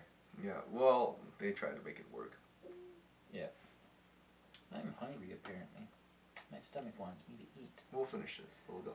Boom, boom. That's fine. So, go get your stand peripheral for your 3DS. Because who wouldn't want one? It might be good for, watching movies. If you're watching Netflix. Yeah, but when I'm watching Netflix... That's the only reason why I can, justify this, is a stand for watching movies. But at the same time, if I'm watching movies on my 3DS, I'm probably out on a bus. Mm. Or, like, not a bus, obviously, because you don't have 3G unless you connect to your phone. Mm. In which you use your phone. In which case, yeah, you would just use your phone. But wherever I am... Everyone has MiFi things. And wherever I am, I'm going to be sitting there like this. Yeah, I'm not going to be getting comfy, putting my little stand up, being like... Yeah, because as gorgeous as the little screen is, it's not big enough. I think the biggest screen so far for handheld is the Vita, which it'll be neat to see, movies and shows on that. Well, see, and it's like my phone. I could not watch a full episode of something on my phone. No, me neither. I just couldn't. Well, maybe something like this. That I could. This you could. But that, I don't know. To me, a stand with a portable type thing makes zero sense. It's portable. Yeah. You go places with it. Like, you're not going to get on the bus and, attach your little thing. Tied to the front seat. Yeah, and then, try and put it on the seat next to you. Someone comes, oh, no, you can't sit here. This is where my 3DS is. I'm sorry. So sorry. Well, I guess... Move aside, old person. Who knows what this stand business is all about, so... I don't stand for it. Me neither. Padam-bum. So, again, all of that, yet no date for Kid Icarus. But you get a stand when it does come out. It's just, they're just gonna keep throwing things into the game before the game comes out. This one we can talk about briefly. Yep. It's more why I kind of picked it. It's not news, it's a rumor. It's discussable. Yes. Cloud-based gaming company Gaikai. Yeah. Gaikai. Weird name. Either way, they believe that Microsoft and Sony will be dropping out of the hardware business, so there won't actually be a PlayStation 4 or an Xbox 720. I think it's more viable that I could see Microsoft dropping out before Sony, just because Sony, that's what they thrive on, is making hardware. Yes. Microsoft doesn't always make hardware, but when they do, they do it. Yep. But not all their products are successful, so they're learning from the Zune. Windows mobile phones are getting better. Yep. But that's all Sony has done, is make TVs, phones, that's their business. Cameras. They're a hardware business. They've done things, so Sony dropping out of a hardware thing, unviable. Microsoft, maybe. Either way. I still think, because now they're talking, and then the guys, even if they don't, they're going to go to a cloud-based gaming type system. I still think it's way too early for that. The internet's not ready for that kind of stuff. No. I mean, there's still people out there with 56K modems. Yeah. It's the same issue with, Internet Explorer. Until you start weeding people off of IE6, you won't be able to, coding is going to get so much easier when people stop using it. Because you always have to include that, if IE6, this, and this. Our website has that all done up already. Everyone does that. So I don't think the internet's ready for this yet. We should actually put if IE6 and then just hot link it to getfirefox.com or Chrome. That's just rude. If on boop, what the heck? It just automatically redirect to Mozilla. So. And that's my opinion on cloud gaming. Cloud gaming, I think OnLive is getting a little bit more successful. They didn't announce a new service for CES called OnLive Desktop. Okay. What it is pretty much, it's a desktop PC on any device that you have. So you can do word processing or, whatever it is you need to do on the computer, but on something like this, or an iPhone or an iPod Touch. Which is a more viable thing than the games that they've done. Yeah. But even still, the cloud gaming has actually picked up a lot of steam. It has. As much as I thought it wasn't going to. It has, but I still don't think it'll be... It's not... The internet's not ready for it. The speed is not there yet. That's my biggest concern. Yeah. And that's my... Because... And then people have talked about their next systems having no discs and just being downloadable games only. And I still don't think that's... Downloadable games is more viable than cloud gaming. More viable, but still, I think as a system itself, you'd be stupid not to put like and that's what I like. That's what I like about the PS Vita is that they're embracing both worlds. Which is what you should be doing. I think that's the right way for current society. Yes, I was going to say because once we're 50, you don't need discs anymore. Right. Because we all understand digital downloads, all that fun stuff. We can say to our grandkids, like, man, I used discs when I was age. What's a disc? They'll just click download. Disc? That's with a K, right? Yeah. But, so...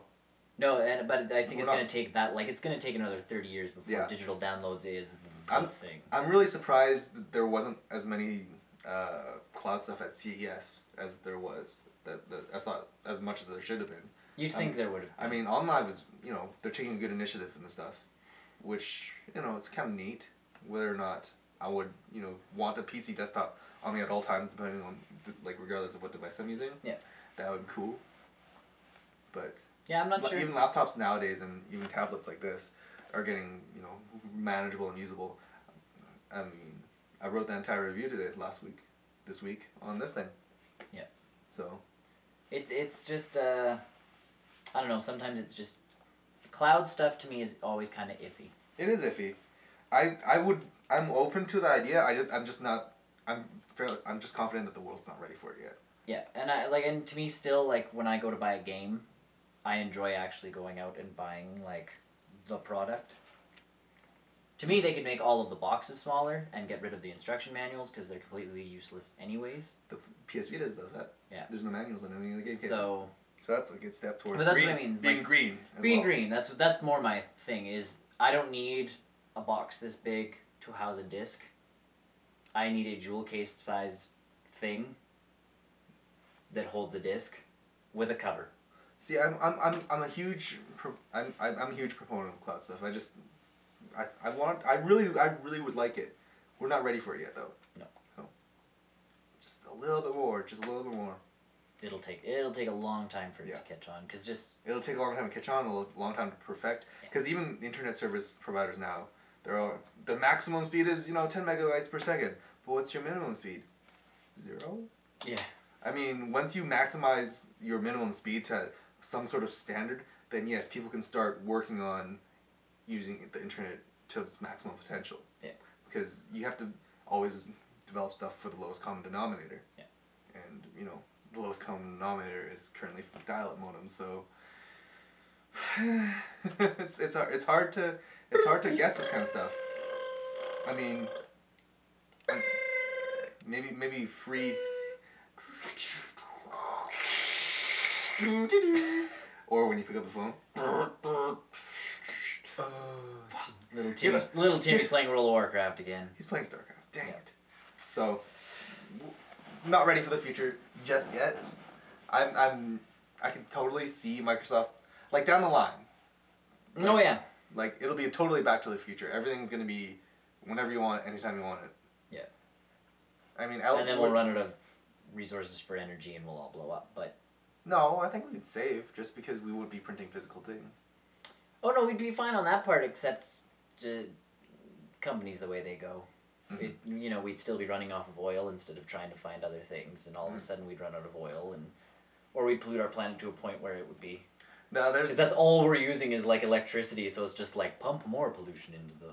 There's a TV show that's was a spin-off of the X-Files. Do you remember that show? No. The Lone Gunman or the Blue Gunman? No. I think that's what it was. It was like what it was is you watched X-Files, obviously. I've watched some X-Files. There's a group in the X-Files that had a spin-off of their TV show, and one of their episodes in that show was them searching out the hydrogen car, the hydrogen-based car, which is pretty much putting water into a car. Yep. And it running, and it brought up a really good point where at the very end of the episode they ended up finding this car.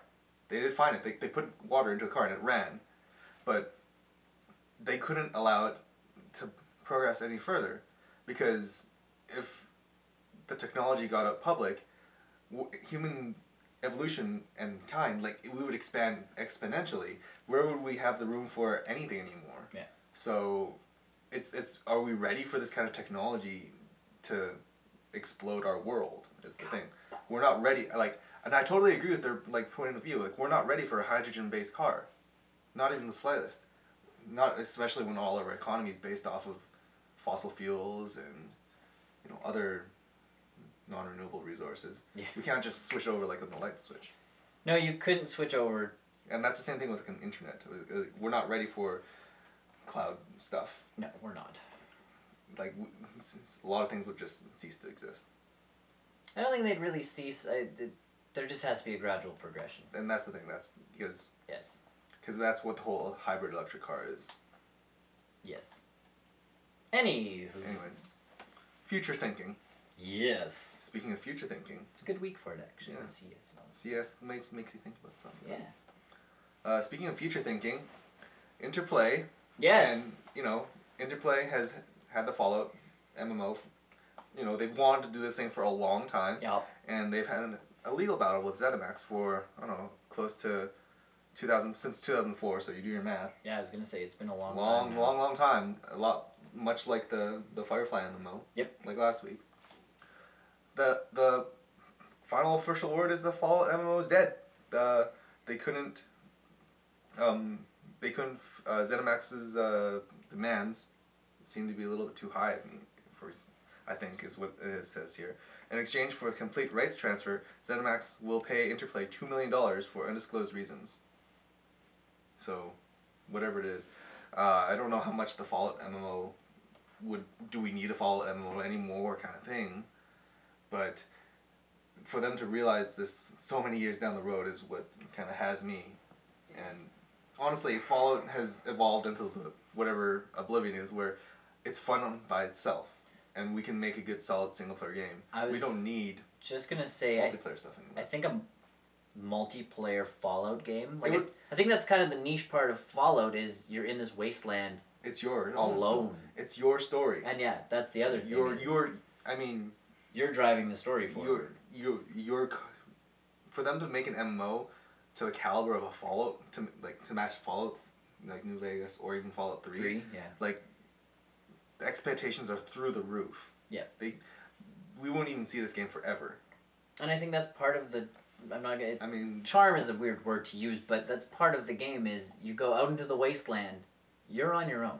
Exactly. Like, unless you find a dog or a companion, then there's the two of you. Yeah, but even still, you're still on your own. Exactly. Out in the middle of nothing. Yeah. Well, as soon as you turn that into an MMO, let's say that you build a world map that's as big as half the United States kind of thing. It's still going to be filled. Yeah.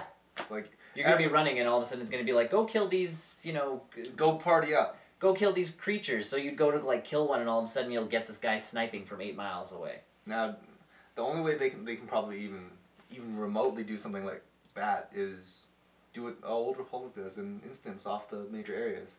And when you get to that point, is it an MMO? Is it an MMO anymore? Or is it a multiplayer game like Guild Wars is? Yeah. So. Is it an MMO, or is it a multiplayer game where a lot of people are online at once and you can party up with a bunch of different people? Or is it an actual MMO where you're in this persistent world at the same time as everybody else? Because, that's why I think I've always liked World of Warcraft, is because you're literally, when you're on a continent, there's no loading. Yeah. You are literally, you can run from all the way south to all the way north without a loading screen. Yeah. And that, to me, is just whoa. Yeah, and I think that's what a lot of modern-day MMOs are losing track of. Yeah, because all of a sudden they're going into all these instanced-type situations. Final Fantasy XIV, as we might talk about it, it actually did it really well, because there was no loading in that game. Yeah. When I played it, I know you didn't play it, but when I played it, I started out in a little quest area, and I ran around, I don't remember what the world is called anymore, Alda or something, but there was no loading. It looked really good, and there was no loading. Yeah. That's the thing, to me, the world should, you should be running down a path and see another guy running down the path, and you two kind of wave at each other. See, now for Star Wars, it's a little bit different, because, you're different planets. So you can separate the different planets with, ship fighting scenes. Oh yeah, totally. And that's cool, and that's viable, but once you land on the planet, I think everything... You should not load anymore. Yeah. In World of Warcraft, that's what you go across to the other continent, and you have a loading screen. and the loading screen is literally your boat doing the whole Indiana Jones thing with like the dots, and then you hit the harbor, and that's your loading screen. And they do that for all your continents, and then when you go through the Dark Portal. But the continents are huge! Yeah. Now, I haven't played a lot of the Old Republic, so I can't test how much loading is on that game. Bigger but there's definitely a fair amount of instance areas. Stuff. So. And dungeons being instance, I understand. Because you don't want a group of 80 people running through this one dungeon. I think it's just a design thing for the Old Republic, is just because they want to make it more single player. They did want to do at the same time MMO. Yeah, here is a single player story where you can still go with people to party. I think it's a unique idea, but I am completely opposed to having to pay for instanced areas. Me too. I agree. So. Cool. Do you got gaming news left? I've got a few things. Well, then you go with your thing, because all I got is TV stuff. Okay. And movie stuff. Okay. So, earlier in the week, Amy developers asked, or they were finally really, showing off the game. It's now out on Xbox Live Arcade. Amy is I don't know if it's a third-person action-adventure game, but it's a horror game. It's downloadable. It's on PlayStation 3 and Xbox 360. But the thing is, when it was released, there was a huge price difference between the Xbox version and the PlayStation Network version. Usually not, like, this has never happened before, and their excuse for having a different price on the PlayStation was because that let me see here.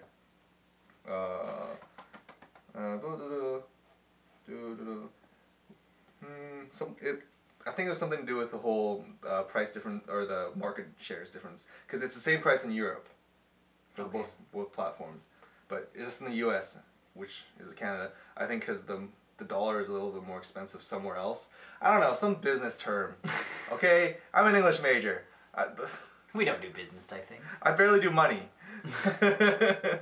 So what happened was, people were out in outrage, and they were going, what's going on? Why is it more expensive on the PlayStation 3?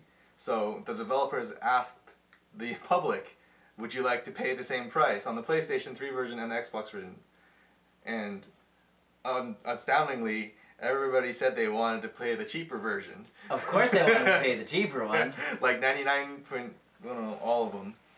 So the catch is the game has now been delayed on the PlayStation 3 for reasons unbeknownst to me. But it's now available on Xbox. Ah, okay.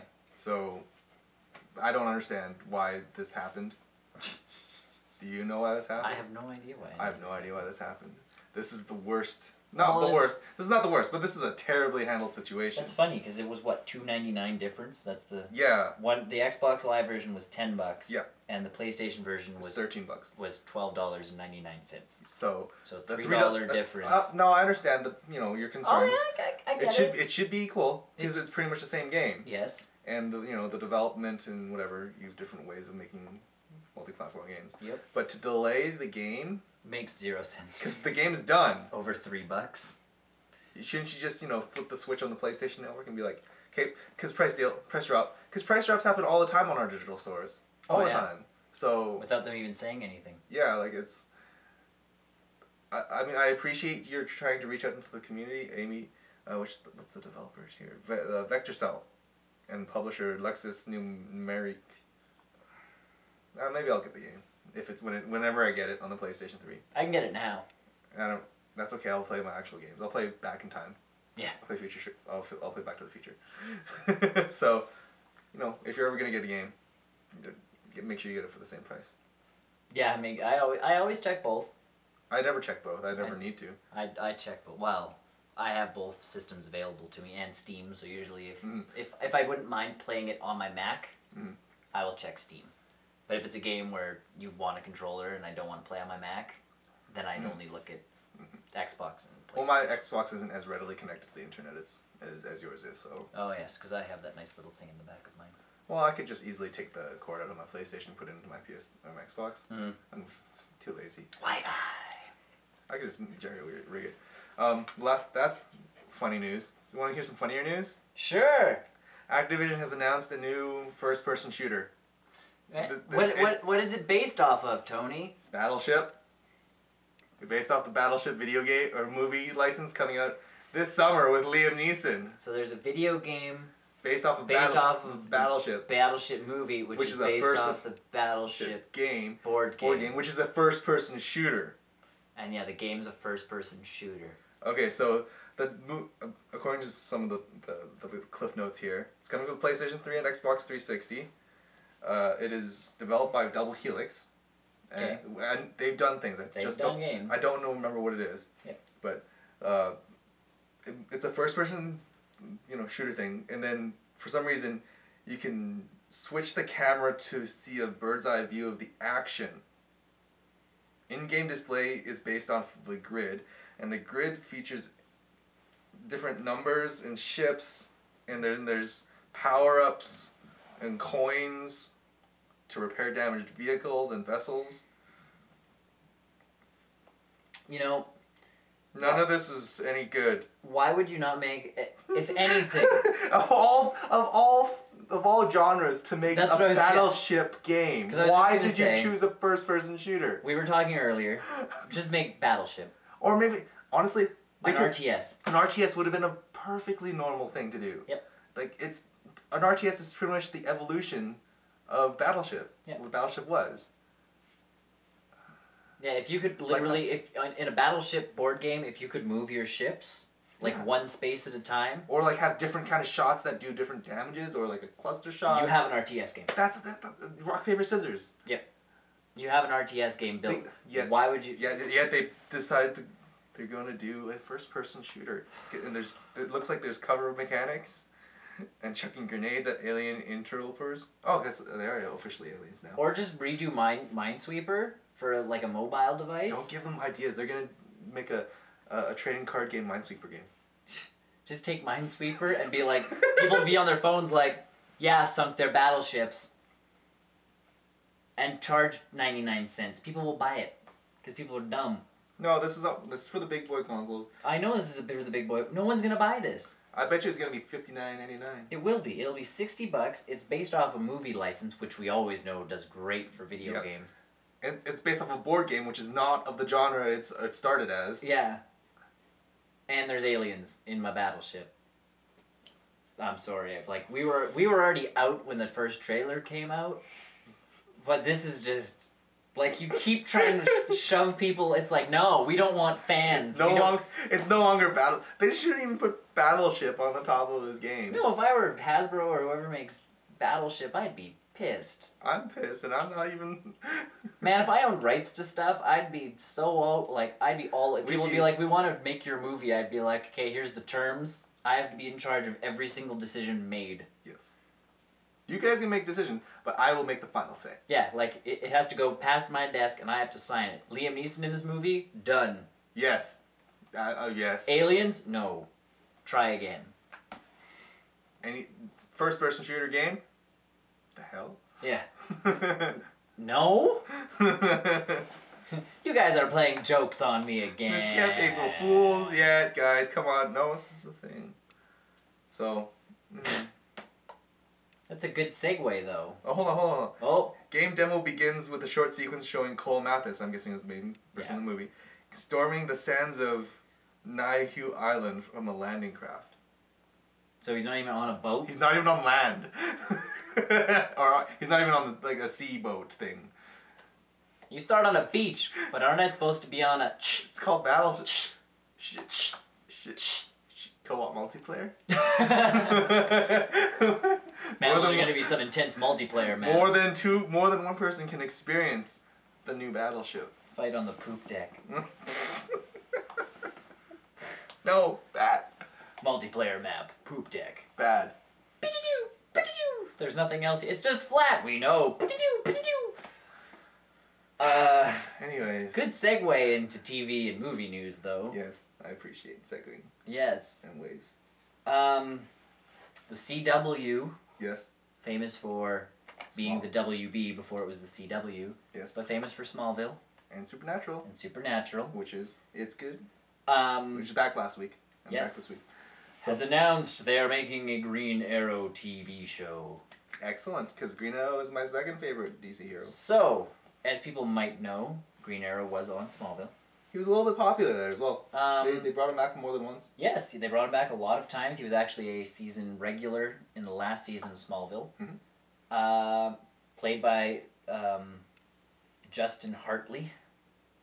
Mm-hmm. Okay, that's fine. So everybody would assume that you would take said character that you've already, put out there and just throw him into his own show. Mm-hmm. But no. Well, yeah. They are making a brand new show, and I'm assuming it will be the origins of, young Oliver Queen as he goes through high school and deals with teen problems until he grows up and meets Superman. So CW show. Yeah. So a lot of CW shows. Like they wanted to do with the Grace. Did you ever hear the Graysons? Yeah. What about them? They actually wanted to do a TV show, The Graysons. The Dick Graysons. The Graysons. It was about Dick Grayson growing up with his circus family, and then the show was pretty much supposed to end when he got to Bruce Wayne. As weird as that sounds like it could be. It sounds like it could. And then work. they just kept throwing twists and twists and twists. Never mind. And it was essentially Smallville, but he grew up in the circus instead of in one town. See, if they had just stuck with that idea of just 1, 2, maybe 3 seasons of that, yep. And then Batman, and because his family dies or whatever, and Batman, yeah, that sounds all right. That's what I thought, and then they just kind of kept throwing twists at it because that's what the CW does. It's like Smallville's ending this season 5 seasons ago. Yep, so that's exactly what happened with Supernatural, guys. Originally was supposed to be 5 seasons. Supernatural won People's Choice Award, by the way. That's good. Congrats. I don't see why, but... Because enough people voted for it as best TV something or other. It's not the greatest anymore. It's just fandom. Yep. Right now. Well, Nathan Fillion won too for his role on Castle. I saw that. So. Maybe I'll start watching Castle. Because he won a People's Choice. So yeah, that's that. Yep. It's not too exciting. It's just something. Mm-hmm. Then there's this. Oh, I'm super excited for this. You announce it then. So they announced weird place they announced it at, by the way. Yeah. Yeah. CES. Man, we're just peppering this episode of CES. Well, there's little things that come out with CES. Exactly right. Yep. James Bond 50th anniversary box set coming out this year. All All of the Bond films on Blu-ray, which all the good ones and all the bad ones. Yep, 22 James Bond films on Blu-ray disc for the first time in one complete box. I'm totally excited for this. Oh man, I'm so excited for it. Have they announced the price on that? Because I am super. Even that box looks awesome. Oh my gosh. There's no price yet. I bet you it's over $5. Oh, I thought that's not even close. Ooh. That's not even close at all. That's not even it. That's not even for James Bond. That's not even it. That's not even for a James Bond anything. Have you seen all the James Bond movies? No. I've seen the majority of them. I've seen some of them with Sean Connery. I've seen all the Pierce Brosnan ones. I think our generation has seen all the Pierce Brosnan ones. And I've seen the Daniel Craig. Yeah. I really enjoyed Roger Moore. Mm. Roger Moore was a really good one. Yep. I mean, obviously, Sean Connery. Yeah. He's iconic. He made those films. He made the Shaken, films. not stirred. But Roger Moore, I think, is unsung hero when it comes to Bond films. He did a really good job. I think it was The Man with the Golden Gun is the one he did. Yeah. And Moonraker. Moonraker wasn't that good, but if you're a Bond fan, I'm a Bond fan. Honestly, this is this is the collection. I'm highly anticipating when this comes out because I know that it's more settled in. It's coming out in the UK for sure. Yeah. But no word across the seas. Mm. Just because that's where Bond is. That's him. He's a UK British spy. So this also marks the first time that 9 of the James Bond films will be available in high def, and they've never been available in high def before. So they're pretty much going back to the first kind of 9, going high defified. I remember when Blu-ray was a huge thing. Yeah. The James Bond movies were all over the Blu-ray. Oh yeah.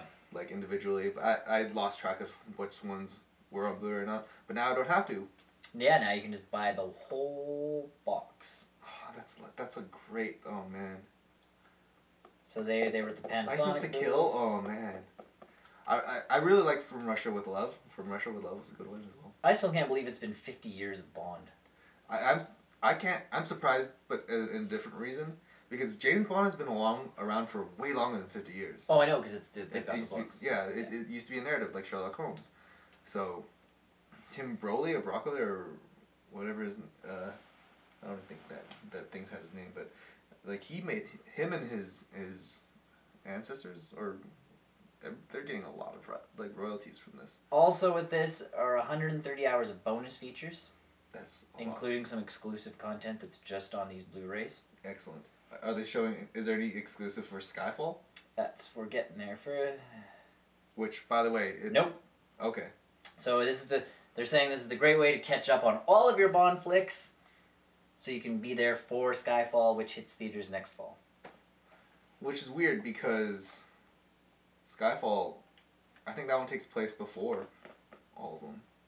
I'm never sure with these new Daniel Craig ones. The Daniel Craig one's Quantum of Solace. Yeah. Is that the first one that he did? No. No, Casino Royale. Casino Royale. Casino Royale is supposed to be the first James Bond movie, like yes. in the chronology of Bond flicks, and then from there, the other Daniel Craig one, Quantum of Solace, was the direct sequel. Direct sequel. So, which is the first time they've ever really done that. So. And if you ever played, which you probably should never play, Bloodstone, which is also Daniel Craig and Judi Dench. Lady Judi Dench. Lady Judi Dench. She's been knighted. Yes. There's ties from that one into Quantum of Solace, and it explains pretty much the entire Bond narrative. Because some of you aficionados might know, the older films had an organization called the Spectre, which was sort of the underlying bad guys in the 80s and 90s for these Bond movies. And that's, what the MI6 was supposed to go against. Like, they're trying to fight against them, stopping these terrorizers from doing their thing. Yeah. And they get introduced in Quantum of Solace, Casino Royale, and the video game. Ah, okay. Yeah, I don't know where Skyfall's supposed to fall into. So yeah, we don't, and yeah, that's again, who knows what Skyfall is, right? Yeah. Which, in all likelihood, it's probably going to be right after. I'm assuming it's a direct sequel to, Quantum of Solace and whatever Bloodstone, wherever Bloodstone fits in, right? Yeah. So.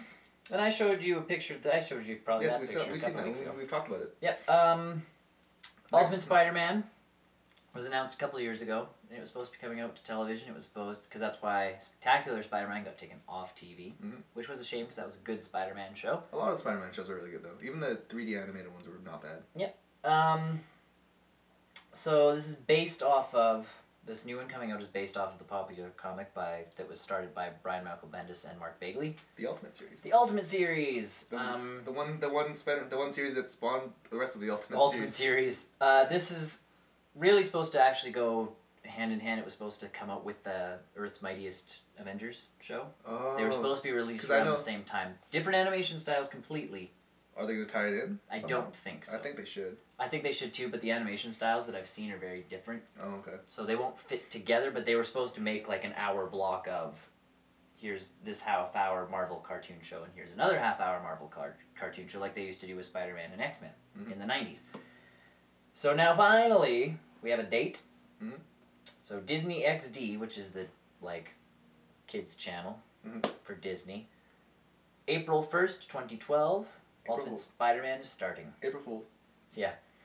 Now, the delay caused in the whole switching up between Disney owning and getting the rights from Marvel? I'm not sure what exactly happened with everything. I would like to, I put my money on that being the reason why it got delayed. So, here's some people who are going to be doing voice work for this particular show. J.K. Simmons is doing the role of J. Jonah Jameson. Yeah, I'm sold. I don't care who Spider-Man is. No, they don't even say who Spider-Man is. No one cares who Spider-Man is. Stan Lee is taking on the role of Stan the janitor. Are you kidding me? Steven Weber is Norman Osborn. Okay. And, this I just found out today, Clark Gregg is performing Agent Coulson's character. So anybody they Spider-Man show. Anybody they could. Yep. You know what? All they need to do is put Andrew Garfield into Spider-Man's role. They're done. That's all they need. That's it. So that's crazy. So you've got all these big name people coming from the movies. The roles that they reprised in the following feature films are doing the cartoon versions. It's weird how media or TV and movies has gone back around. Oh, I know. This way. So Drake Bell is going to be Spider-Man. He's one of those guys from those kids Nickelodeon shows, isn't he? He did superhero movie. Jerry Maguire. His name's something else. Never mind. Fairly Odd Parents. He played Timmy? Yep. Drake and Josh. Yeah, that's what I was thinking. He was Drake Parker on the Drake and Josh show. So. That can't be the reason why he got the role. Oh no, I'm assuming he has a good. Anyways, it's just the voice anyway. So. Yeah. Yeah. Because you usually don't hire people if they have. He honestly, based off his IMDb picture, he could be Peter Parker if you know. Yes. But Andrew Garfield looks way better. I agree. He makes a really good Spider-Man. Parker. Spider-Man Parker. Yep. Anywho, anyways, I'm pressing buttons now. Stop pressing buttons. But I like pressing buttons. Come on, you. And then I need you. Okay. And then I need you. And then I need to reload you. I like how people like this, but they don't actually answer the question. Cool. Mm-hmm. Okay, site news. Do you have anything else? Or? No, I'm good. Okay. I'm tapped. You're out? I'm empty. Okay. Site news this week. Sunday. What video did you post? There's a drumming grandma. Yes. she outdrums me, and I'm a decent drummer. And there's other bands out there that she outdrums. I'm jealous of her. I'm jealous. If only you had those mad skills. Yeah, I wouldn't need to be in rock band anymore. I wouldn't need to be in rock band. So, it's cool. I think it was for a competition for some radio station, where it's like, how well can you drum? And the mom's all like, oh, I'll do it. And then there's that, which is an allusion to this week's video, which will be next week's video, I guess. Yes. Theoretically, because time works that way. Mm-hmm. You know, the French during the French Revolution, they tried to make a 10-week day, or 10-day week. Good for them. They didn't fail. They didn't succeed. Really? Clearly. Silly French people. I got a great idea, guys. 30-day weeks. The world is flat. We'll call one January. The next one will be February. And the next one will be Tuesday. And we can't forget Friday. And all right, Monday. Question of the week. A pretty passionate one this week, I guess. I know. I was expecting a lot more kind of fighting. I think people already, because I posted earlier. I know. People ripped throats there. So I think people just want to be calm because it's just a question of the week thing. No, I want people to fight. The people's biggest concern was that they were not a Hogwarts wizard. So the question was, if you could be only one, which would you be? A Jedi, a wizard, or a Pokemon trainer? Pokemon trainer. So I picked wizard. Mm-hmm. I've like I said on the website, I always like, the magical power aspect of everything, the fantasy-based stuff. The fact that I could, essentially summon a dragon. In Pokemon, I can control a dragon. I know, so see, I can control 6 dragons. There's parts of it that are really cool, and honestly, like having a Squirtle would be my lifelong dream. But at the same time, if I given the choice between magical powers and owning a Squirtle, I'd pick magical powers. You have to get over 6 Squirtles. So, I think Pokemon is a little bit more, not reasonable, obviously, but it's a little bit more down to earth-ish. Yes. Now, I'm not going to say realistic, because definitely Pokemon don't exist yet.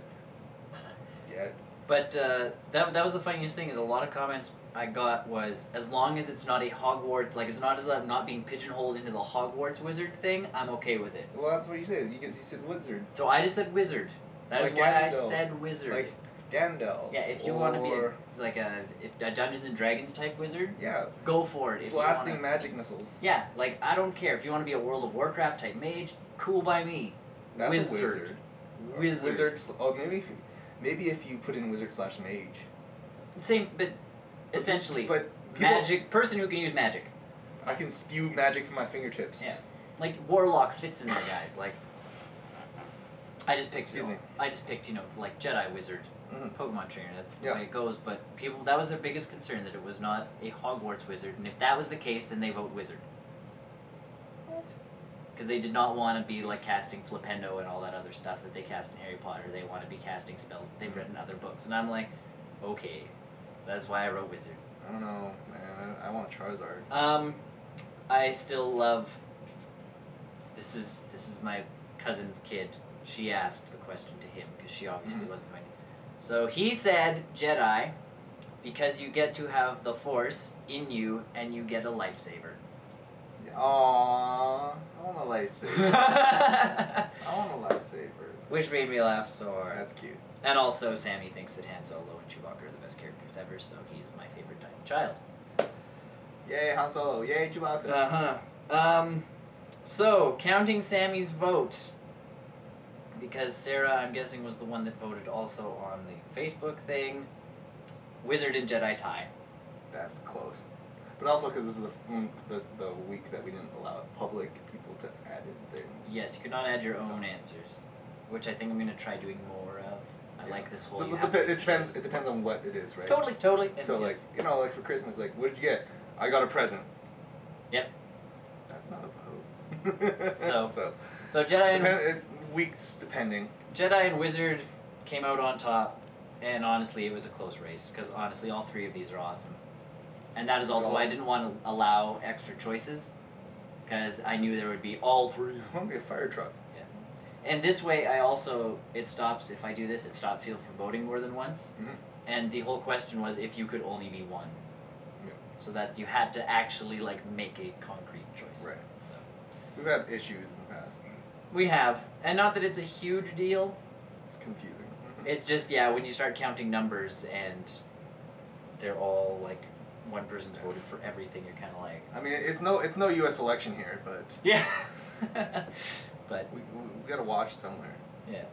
Or, and then in this case, people would, you know, vote for Jedi 5 times down the list, because they wouldn't see the first one, which is right at the top. Whatever. Either way... What game did you play on Tuesday? Professor Layton in the Curious Village. Good game. I'm trying to go through the entire series now. So you're gonna get Layton reviews up the wazoo. They're not even retro. I still consider the DSA system. I can consider the Phoenix Wright games retro. Because the Phoenix Wright games came out as Gyakunin Saiban in Japan on the Game Boy Advance. That's true. So they just we never got them over here in the Game Boy Advance. Yeah. Until I actually get a Layton game on my 3DS, these will still be viable. Because the new one just came out, and it's a DS game. It's still a DS game. So. And I think that's the last DS one, right? So. Yeah. We still get Mask of Mystery or something. On the 3DS. The Last Spectre, and then yes, the Mask of Mystery or whatever it is on the 3DS, which will add a whole new dimension to all of those puzzles. Yeah, you're screwed. I'm so hooped. I'm hooped, but I'm so excited. And whatever Layton game or whatever Professor, I don't know, whenever Phoenix Wright game comes out for 3DS. Layton, yeah. Well, then there's Professor Layton and versus. Who knows what that is? So that's just gonna be a mind. Yeah, trick. We're gonna be fighting a lot. So. Hump Day Humor. Pictures. Polar bear and a cat.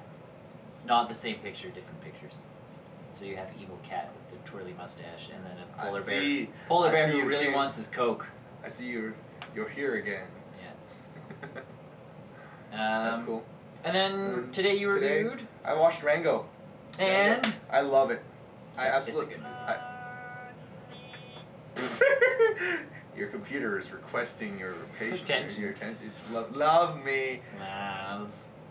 So Rango is a great film. I didn't know what to expect when watching it. I watched it with the intent of it being, well, mostly with the intent of being like, oh, this is going to be a kid's film. Yeah. It's not a kid's film. Oh, no. It's definitely not a kid's film. And it's weird. Like you said, it was by Nickelodeon, which it's a kid's company.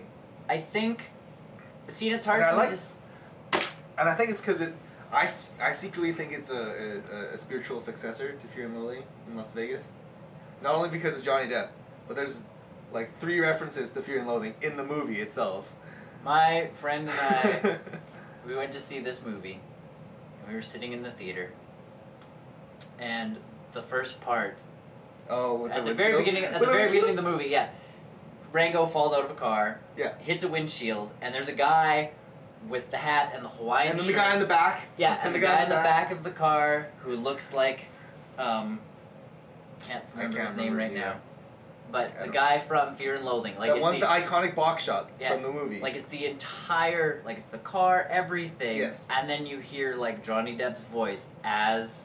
He's like, man, there's another one of those. Yeah. Another bat! Like, he freaks out. And my friend and I, the only ones in the theater who burst out laughing because of that joke. Everybody else thought we were nuts. Did you get the other one at the very end with the bats? Yeah. This is Bat Country! They're shooting the thing, the guy's shooting his little gun thing, he's like, this is Bat Country! And the one thing that really got me interested in this movie, and I really wish they would have put it on the Blu-ray and the DVDs, is the way they got the voice actors. Oh.